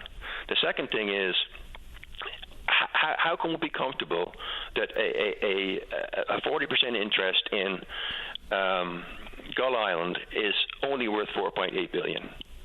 How can we be comfortable in selling power to Quebec at 2.7 cents when the replacement cost is 13 to 16 cents? And how can we be comfortable, getting a return on the new developments, which depreciates over time, and by the time we actually get it, it's worth nothing or very, very little? How can we do that? How can we support an MOU that results in those three outcomes? Now, having said that, there's a lot of other issues that a lot of other people have raised, which are very valid concerns about the control of the river, right? And about other aspects of the MOU, which I haven't touched on because I've basically stuck to the pricing. And I think the pricing is atrocious. And if people are being asked to vote on this, they better be very, very, very careful about how they cast their vote. Price, cost, value, all inherently linked but distinctly different. Michael, really appreciate this morning. Thank you very much. You're very welcome. Have a great day. You too. Bye-bye. Whew. Let's take a break. When we come back, we can talk about whatever's on your mind. Don't go away. Welcome back to the program. Well, I'm not sure where to start with what was, understandably, people are asking me, that was an awful lot of time eaten up, and that's true. You're absolutely right. The trick here, though, is we've been told that a few things we know for sure. This is going to have implications and ramifications in the province for 50, 60 years. The concerns are so varied and many that it's hard to boil it down to very bite-sized morsels and compact time frames.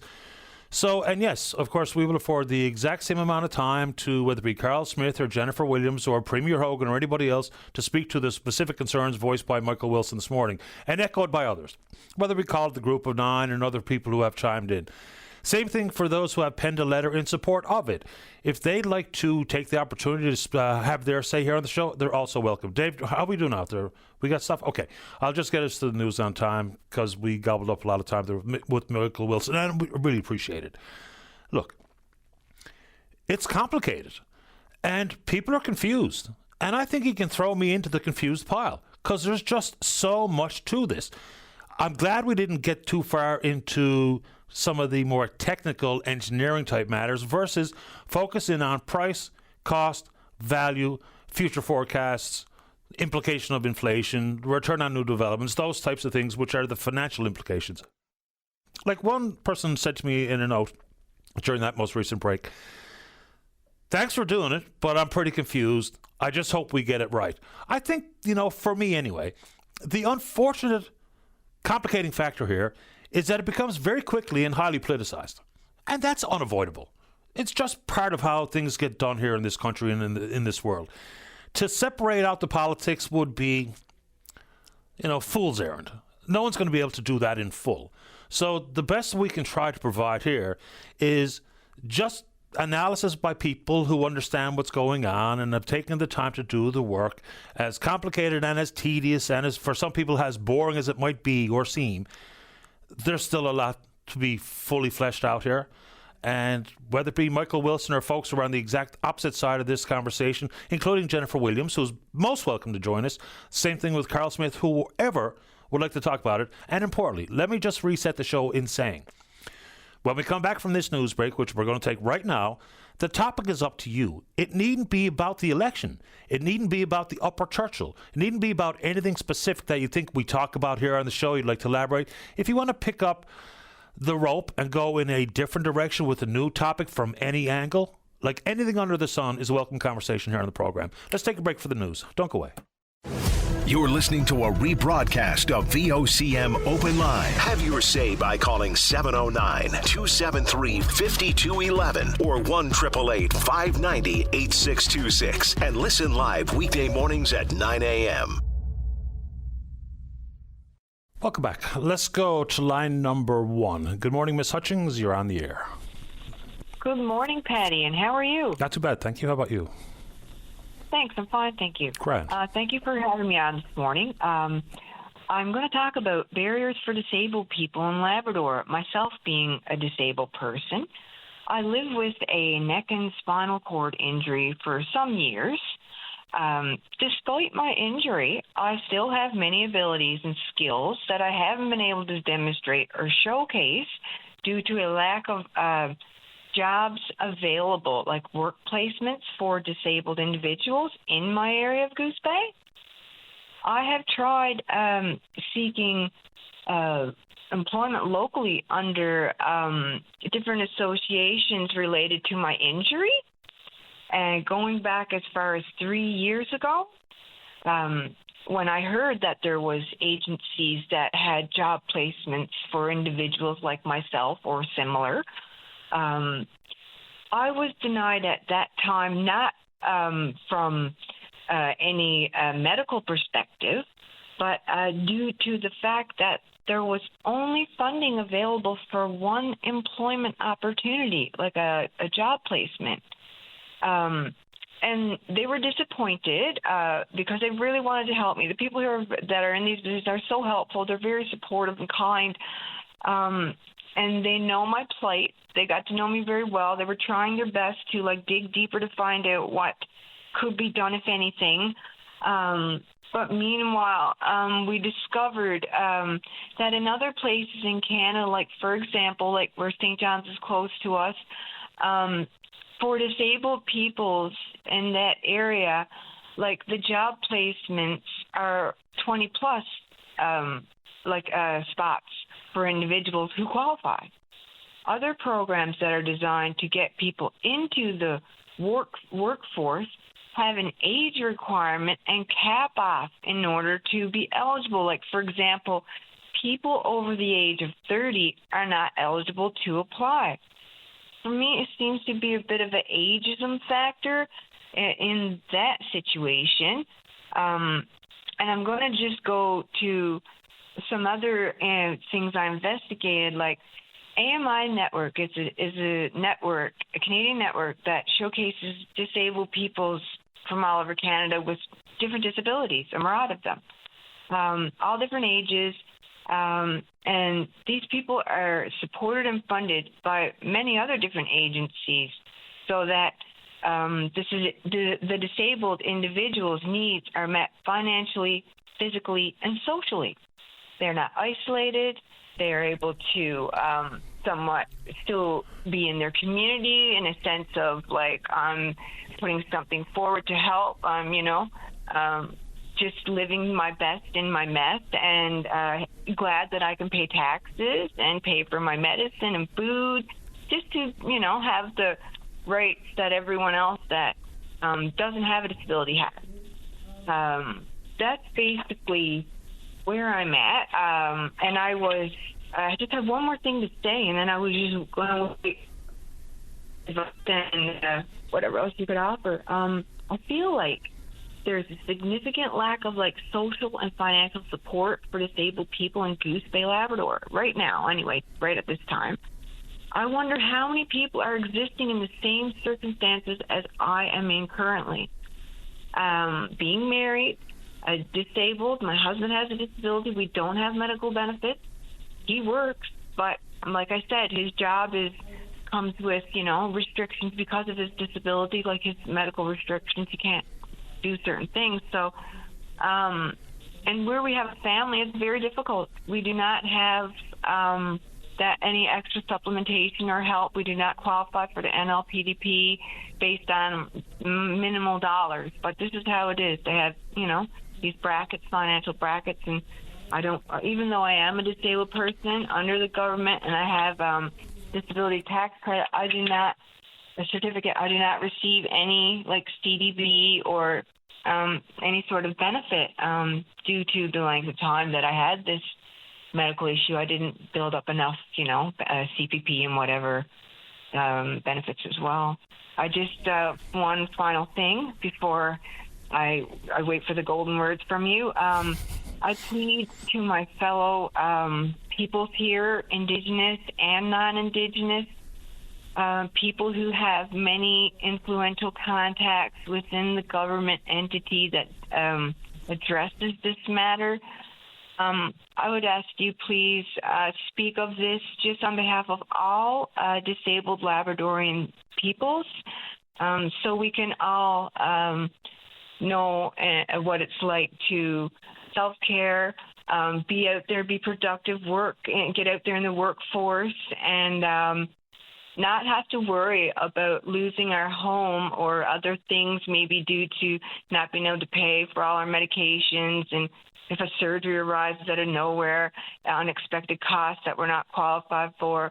That's basically it. That's all, Patty. That's what I'm going to put out there, and okay. I'm going to leave it to you. Sure. The golden word. So you mentioned that you've reached out to various organizations to assist in trying to find employment. Can you give us an idea of who you've been speaking with? Yes, I do want to give names unless you ask.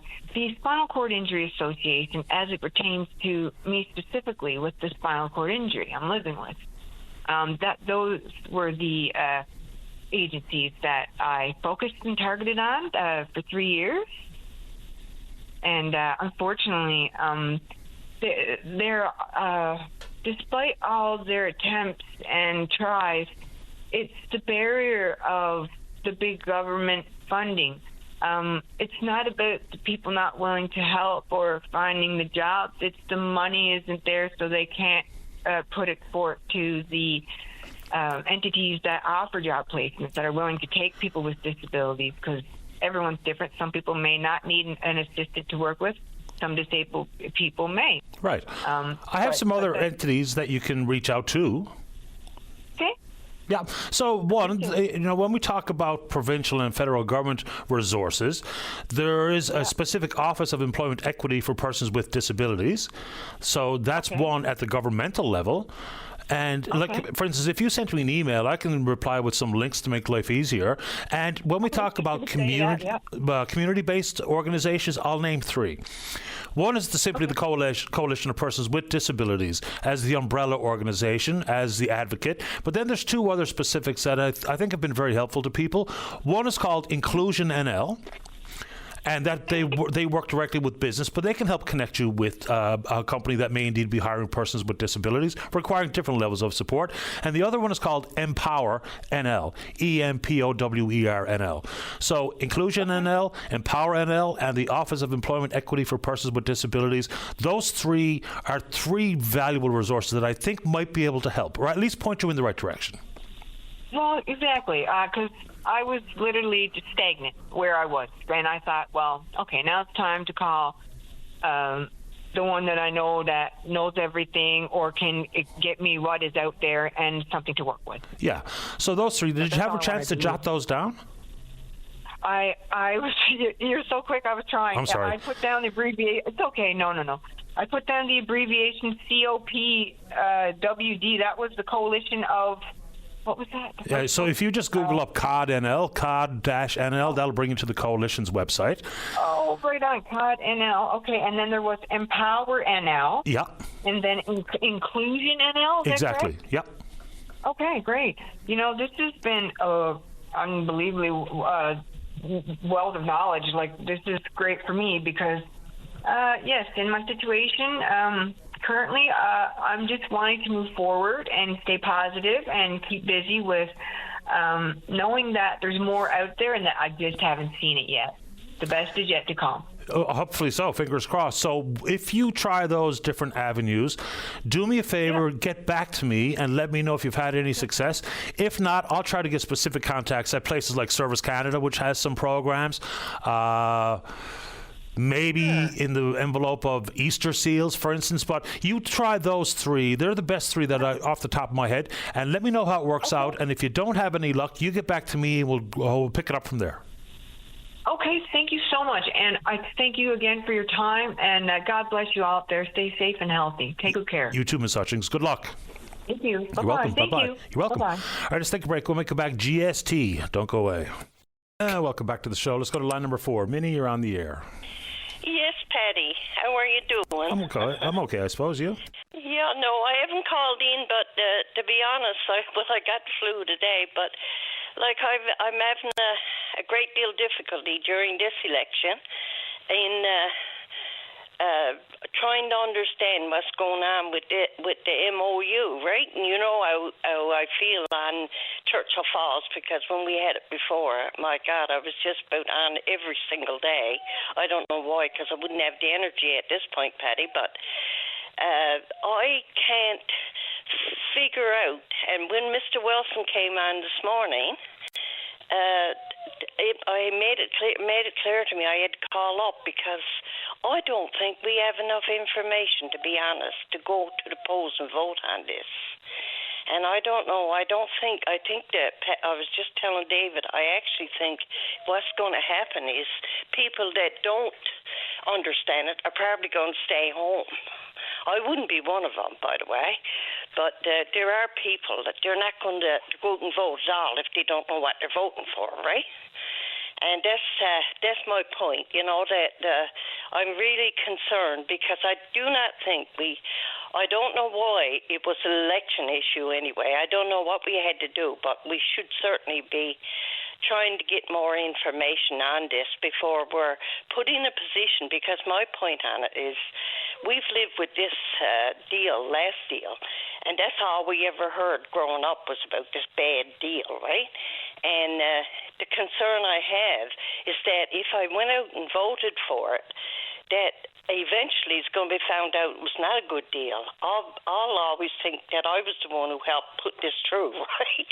You get my drift? Yeah, but what I'll say to that is it wasn't me. It was the governing party. The Liberals said that this is the number one topic for this election. So, yeah, but I don't know if that's true, because the people I talk to, I mean, they're all kind of split. They're curious about the MOU. They understand the long-term implications, but they're voting with their pocketbook. They're voting about cost of living. I know. They're voting about I know, healthcare. and that's just it, Patty, that people are voting with their pocketbooks. And but this is, to me, is probably the most important issue that we could ever have, Now, Patty, the other thing, last election, I know, what I mentioned was that it would be a good thing if we could get a close election. When I heard the poll the other day, 60%, I was thinking to myself, we're not even going to have an opposition in the House. And what could be worse?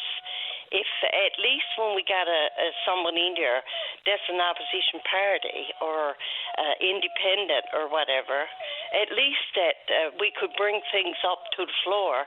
If we get, I don't know if that poll is right, because to be honest, I hardly believe the poll at 60%, because I think that was taken in August anyway, and I'm not sure that helped anybody, tell you the truth. But what it does, it is it makes it worse because you think to yourself, well, we're not even going to have an opposition probably. But hopefully it's not right. But I just wanted to say the worst thing we could do is throw all the one party into the House.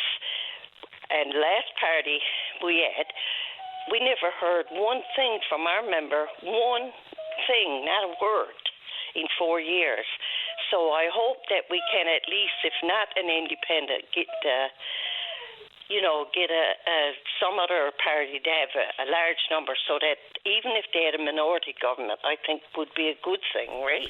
I take all the polls, with the associated grain of salt. It was in August. It was a pretty small number of respondents. I think it was 356 or 357. Yeah, and it's also Muscat Falls was not mentioned in that, right? So I don't know how many people feel the way I do about Muscat Falls. And because I learned after that wasn't such a good deal either. But what I was going to say is, Paddy, that with the little bit of information we got, and when Mr. Wilson came on, despite the fact I I was confused, I heard enough that it made me really, really want to say something on it anyway, because I think the more people speak out, and I'm glad, Paddy, that you do let people talk out, because you should hear both sides of the story anyway, right? Yeah.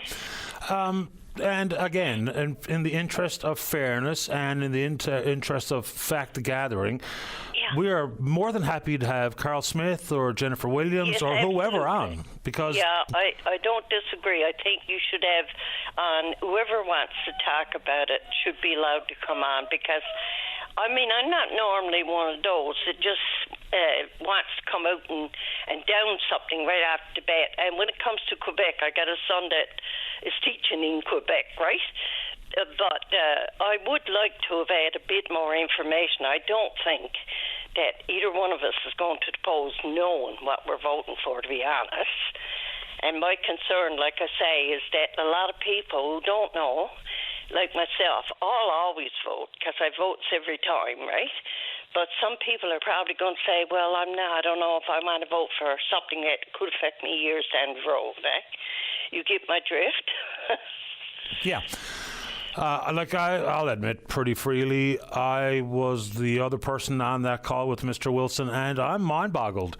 I can only imagine how they hear and digest that information. Yeah. Some of it was pretty technical, but if we don't talk about things as best we can and hear the point and counterpoint, because we're not talking about opinion based on things like price and cost, and value is a bit more of an opinion-generated topic. But anyway, I'm still trying to digest what I heard, and I was on the call. Yeah, that's right. And we got about a week left to digest it, eh? And the thing that bothered me, I think, the most on it, and that was weeks ago, was when I found out that Mr. Wilson actually had gone in July, and we had not even known about it till September. And when I see things like that, I saw a lot of that going on in Muscat Falls too, that people were doing things. I don't know if it was Hydro, but I blamed some of it on Hydro, that they weren't truthful. They were very, with the facts, they weren't telling people all was there, right? So I had no trust of Hydro, and that probably is why I feel the way I do right now, right? But Paddy, I'm really glad to be talking to you, my love. I'm glad you called, Minnie. Appreciate your time. Yeah, I think the world of you, right? We've known each other a long time. Okay. Bye-bye. I appreciate it, Minnie. You take good care. All right, bye-bye. Let's get one more for the news. Line 2. Eddie, you're on the air. Yeah, go ahead, Paddy. How are you today, man? Top shelf. You? No, not bad. I'm the bottom shelf now. Listen, Paddy, let's get on cue here now. I missed yesterday's your show yesterday. I was on a road mission. But listen, okay, now my GST comes in direct deposit. That's cute, right? So what about, friends of mine gets it in the mail? All right? Now, it's supposed to come out in the mail Friday. So what's the person to do? Do you know anything on it? Did you hear anything on it with all your acknowledging and your technicalities and People you know? Folks who have direct deposit got it on the 3rd of October. Folks who get it in the mail, we're told that you can go to the post office with 2 pieces of ID and collect your GST check. That's what we were told by Canada Post. Oh, thank you for leading me on right there, telling people that. Thank you, Paddy. No problem at all. Now, what I will say, Eddie, is make sure your buddies call their local post office to see if they can speak with a live individual to make sure that they don't waste their time and go. Oh, thank you, buddy. I'll make sure of that. Okay. But listen, though, Paddy, I got to ask you a question, huh? Sure. You think that a lot of people in Newfoundland got that disorder, that repeatable disorder? The what? Sorry? It's called repeatable disorder. You repeat yourself 4 or 5 times on your show. You know what I mean? Saying the same topic over and over and over. Me? It's called repeatable disorder. I don't know. So are you saying that I repeat myself a lot on the show? Is that what you said? Not you. Not you, my buddy. Okay. Some of your clients are phone in. Yeah, that's true. Listen, but listen, that there is such a disease. It's called repeatable disorder. Anyhow, Paddy, you have a nice day, buddy. You too, Eddie. Really hot out there, All the best. All right, buddy. All right, man. Bye-bye. All the best. Bye. Let's see here. Let's take a break. When we come back, Norm wants to talk about disability benefit, ambulance dispatch response time, whatever you want to talk about. Don't go away. Local news now. A VOCM news update. This VOCM News is brought to you by Horizon Laminates, your local countertop manufacturer, right here in Newfoundland. At 11:30, we have some sunshine. The temperature is at 17 in St. John's. Good morning. I'm Sarah Strickland. There were no injuries, but many residents are displaced as the result of an apartment fire on Sim Street in St. John's this morning. Crews were called to Hillcrest Apartments around 5:30 this morning. Acting platoon chief with the St. John's Regional Fire Department, Robin Barrett, says crews were met by heavy smoke and flame when they arrived on the scene. He says although everyone was safely evacuated and accounted for, the fire itself has proven to be a stubborn one to put out. Yeah, so we're defensive now, so we have master streams. That's the larger flow of water. And so we just stopped those temporarily because, as you can see, they're still making some black smoke. So it's in the ceiling, and we can't get at it. So we just sent a crew in there to the right and to try to haul some ceilings and get at it so we can extinguish it. The RNC is investigating the cause of the fire. Both sides are digging in as the postal strike is well into its second week, causing some to wonder where things are going to be come the holidays. Very few pieces of mail moved last Christmas. The president of Cup W Local 126, Mike McDonald, is calling on Premier John Hogan to seek assurances from Ottawa and the corporation regarding the closure of post offices. Government has given Canada Post authority to close rural post offices and install more community mailboxes, options which had been off the table for years. McDonald accuses the corporation of living in the 80s and 90s. This is not our first rodeo, so to speak. We kind of see the games that the corporation plays, but at this point, we need the public, we need municipal officials and everybody to kind of step in and talk about their public service and how much they actually want it, because we're in dire straits at this point. And here in Newfoundland, seeing the moratorium on all of those offices. That's a scary point. I think our Premier needs to get something in writing from Canada Post that says none of those offices are going to be closed. Disney Plus is rolling out another price increase in Canada.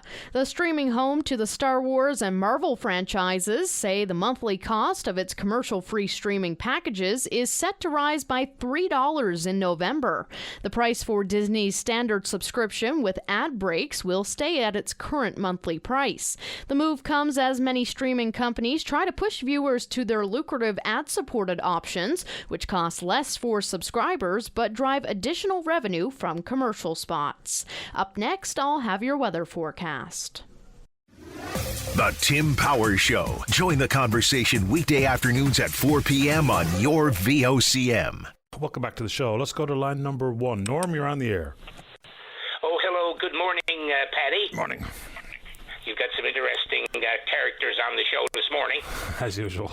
Yeah. Yes, I wanted, if I may, I wanted to just talk on 2 topics. Okay. Okay. So the first one, certainly after many years of advocacy and lobbying by whether it's families, individuals with disabilities, parents, associations, all kinds of advocacy from the communities right across the country, I certainly want to give a big shout out to both the federal government and the provincial government for taking a step to move more closer to a guaranteed living income for individuals with the disability benefit both by the feds and the province. For way too long, so many of our people with disabilities and many others have been living just on the margins with regards to income support.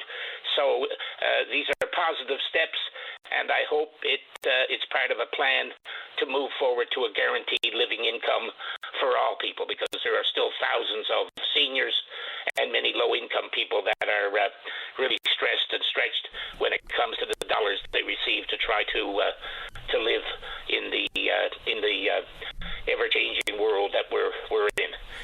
I just wanted to say that, and I thank you also to the governments, MHAs, MPs, whoever was involved.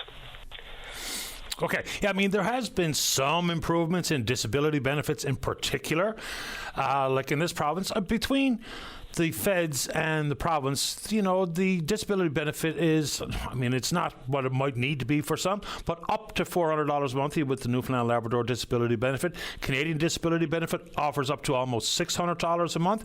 Then there's the creation of the disability retirement savings plan, up to $1,200. So, some positive moves on that front. We haven't had an honest debate in this country about universal basic income. There's been some talk about it in the legislature here about people ages 60 to 64, but everyone just says, well, we're just going to make a bunch of people lazy. Look, there's a lot of contributing factors to some of the societal ills, and one of the most one of the most impactful is poverty. So I think we deserve a better conversation rather than just say it's great or it's gross, because there's a lot in between. Yeah, no, exactly. And as they say, this is just one small step in, no doubt, like I say, it's a very complex matter involving a range of different issues. It's certainly positive. I know on behalf of my son, Stephen, who has an intellectual disability, and thousands of others in the province. Far too long, so many people are just living on the edge with just minimal income. And like you say, the plans that have been brought in by the province, by the federal government, also back a number of years ago when Minister Flaherty, the Minister of Finance, brought in the registered disability plan federally, and now the province has brought one in. So these are all important steps along the way to trying to drive down poverty in such a resource-rich country. Absolutely. So that's that part. What else did you want to talk about? Yes, I wanted to, just a couple of minutes, just to talk about the MOU and the Upper Churchill, certainly the whole of the Churchill River Basin. I've tried to listen and read and talk to various individuals who have expertise and backgrounds in these areas. Certainly historically, we all know, like our generation, our parents' generation, others who lived under the umbrella or the cloud with regards to the deal struck and then continued for over 50 years on the Upper Churchill. And now we look, various attempts have been made to change that. But I just want to make a couple of points. I truly believe that there hasn't been enough information shared. I truly believe that we should look at an arm's length expert panel of people who have the knowledge to be able to review everything and to say, is this the best possible deal? Because, at this present time, we're amongst the highest paying consumers of electricity in the country. And it appears that if this gets done, Quebec people will have amongst the lowest rates of electrical bills, and we will be still saddled with amongst the highest. And the resources are in our province.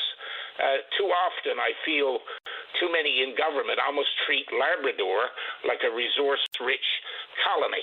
I could say a lot more on that, and maybe at some other point I would come on and talk on the prospecting side of things and our mineral resources. But when we look at the Churchill Falls and the Upper Churchill, like that power station, the dam and that facility is the crown jewel of the Churchill River Basin. It produces power for negligible cost, and certainly verified by Hydro-Quebec and many others, that when they look at all types of forms of energy going forward, Gull Island and what's on that river basin is the least expensive project to go with. Right now, in Quebec, the government and Hydro-Quebec are signing deals with the various aluminum smelters companies for stable, very competitive, low-cost electricity going forward for decades. And it's almost like I get a sense that they think this is pretty well a done deal. And like, where is the industrial strategy for this province to look at that resource of power, low cost, readily available power, going forward in partnership with the Aboriginal peoples, the Innu and so on, to look at economic development in Labrador and on this island? I mean, that's one of the big concerns I have. I know there are mining projects, maybe one or two presently, in the pipeline in Western Labrador. But if we just take out it's an insult to me as a Newfoundlander and Labradorian that our own power corporation is basically turning over the management of a project like Gull Island to Hydro-Quebec. We have a lot of top-notch engineers, a lot of top-notch tradespeople, management, and so on at Newfoundland and Labrador Hydro, and we should be controlling that. And I think what we really need to do to address the power situation for Western Labrador, if we just look at upgrading the Churchill Falls powerhouse, putting in another turbine, that would certainly take care of the power requirements in Western Labrador. From the mathematics and homework I've done on it, I think that could be taken out. Hydro could go to the markets to raise the monies to upgrade Churchill Falls powerhouse, and then build a strategy around it, an industrial and economic strategy. Quebec has 8 or 9 smelters of aluminum, 10,000 direct jobs, thousands of indirect jobs. We don't make an aluminum pot to boil an egg in. Where is, like, they talk about all of this money and all these construction jobs, but how many times have we been there on that? When the construction jobs are over, how many jobs are there? How much secondary or tertiary processing? In Labrador, we have vast copper, nickel, cobalt resources at Voisey's Bay. That needs to be electrified. Transmission lines to the coast to the various communities in conjunction with the road that they talk of, working with Nunatsiavut and the Innu peoples. In southern Labrador, southeastern, we have world-class rare earths, looking at secondary processing and creating products. I mean, the one thing that I have great respect for Quebec and its people and its government for is that they don't give anything away. They squeeze every opportunity that's economic out of the resources that they have. But far too often for ourselves, we sell ourselves short. I've been talking supply chain and critical minerals on this show for as long as I can remember, and I'll continue to do so. Norm, before I get to the break, any final quick thoughts before I have to go? No, I just support the idea that there should be an arm's-length expert panel. There should be a referendum. There should be a lot more information shared once this panel reviews it all. There should be information sessions. It can be discussion, debates around the province. This is too important to wrap it up in a 20-odd day election. And the engagement with the Aboriginal people has got to be front and center, just like they're doing in many other areas, and bring them in either as equity partners, whatever they feel that they'd like to be able to get involved in. This could be so valuable in terms of industrial and economic development in the province. So I'll leave it at that, and I appreciate your time, and keep talking about critical minerals, because without them, where are we? Appreciate this, Norm. Thank you.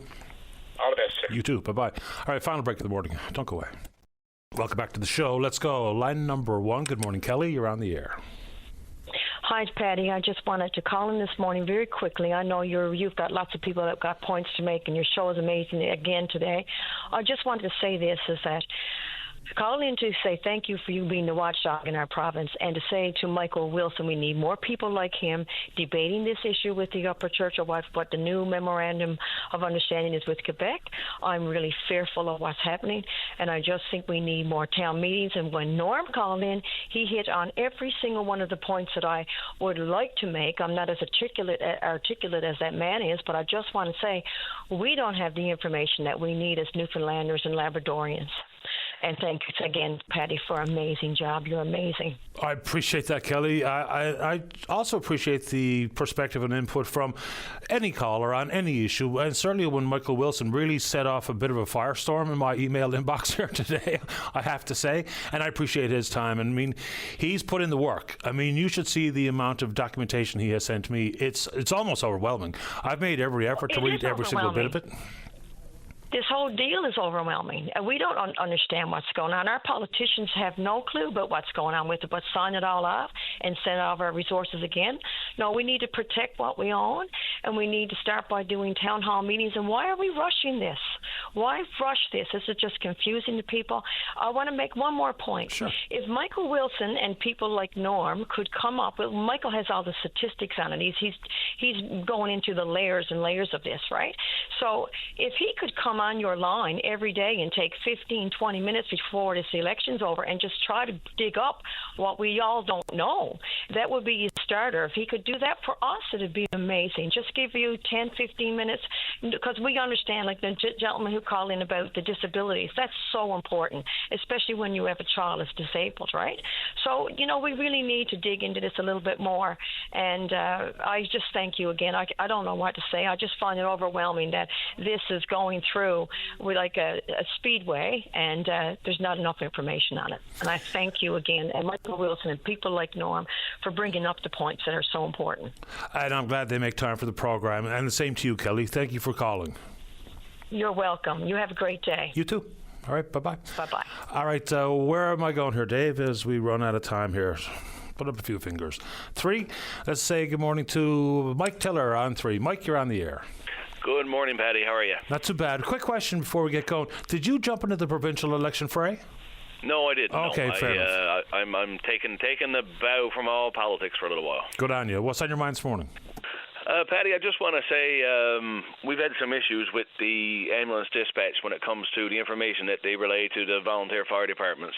We get a page on our pagers from the ambulance dispatch, and they basically say, we have such and such a call for you, please call us back and get the address and more information.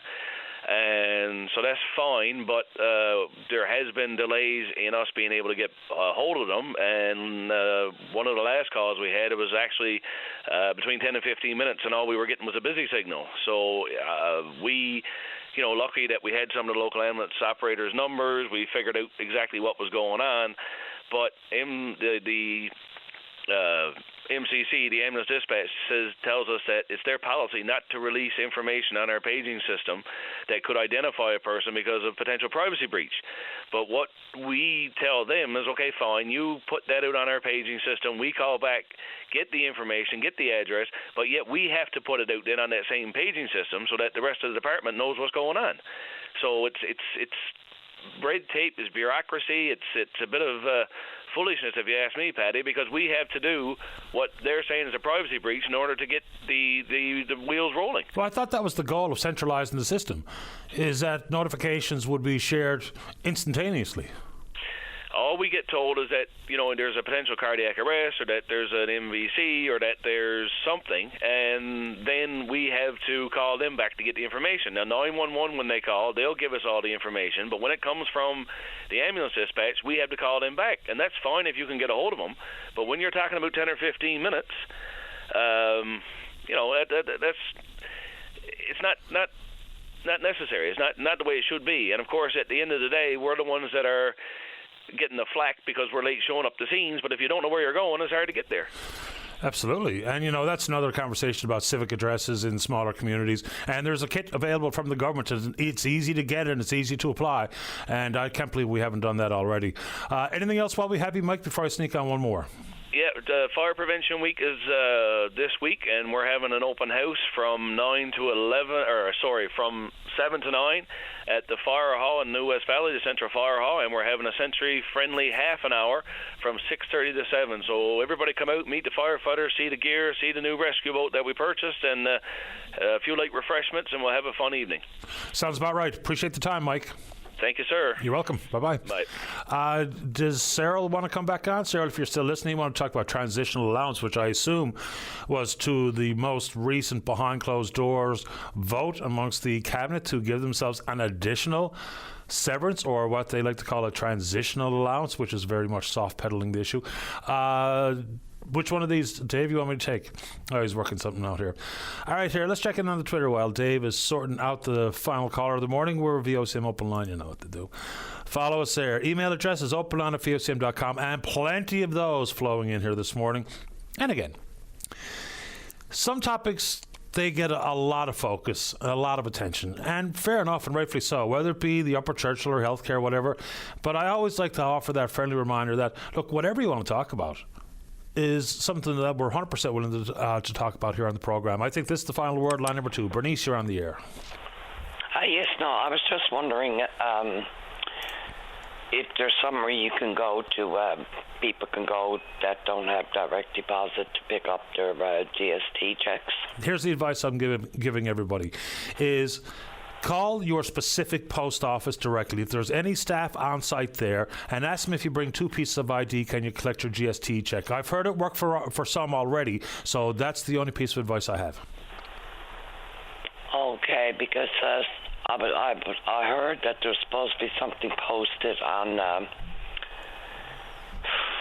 social media about going somewhere on Wednesday. Yeah, there's some talk of that. I haven't heard that officially confirmed yet, but as soon as I do, I'll be happy to talk about it on the show, because I've seen a bunch of different ideas floated here. Like there were suggestions that some Canada Post employees would be back on the job like they did with the mail-in ballots to send out GST checks. I've heard that there's going to be a central location for pickup, but I can't see any confirmation yet, but I'm looking. Okay, so if you find out something, would you be able to give me a call back? No, you're going to have to listen to the show every single second of it, Bernice, and I'll talk about it on the air. Okay, then. Thank you. Oh, you're welcome. All right. Bye-bye. Bye-bye.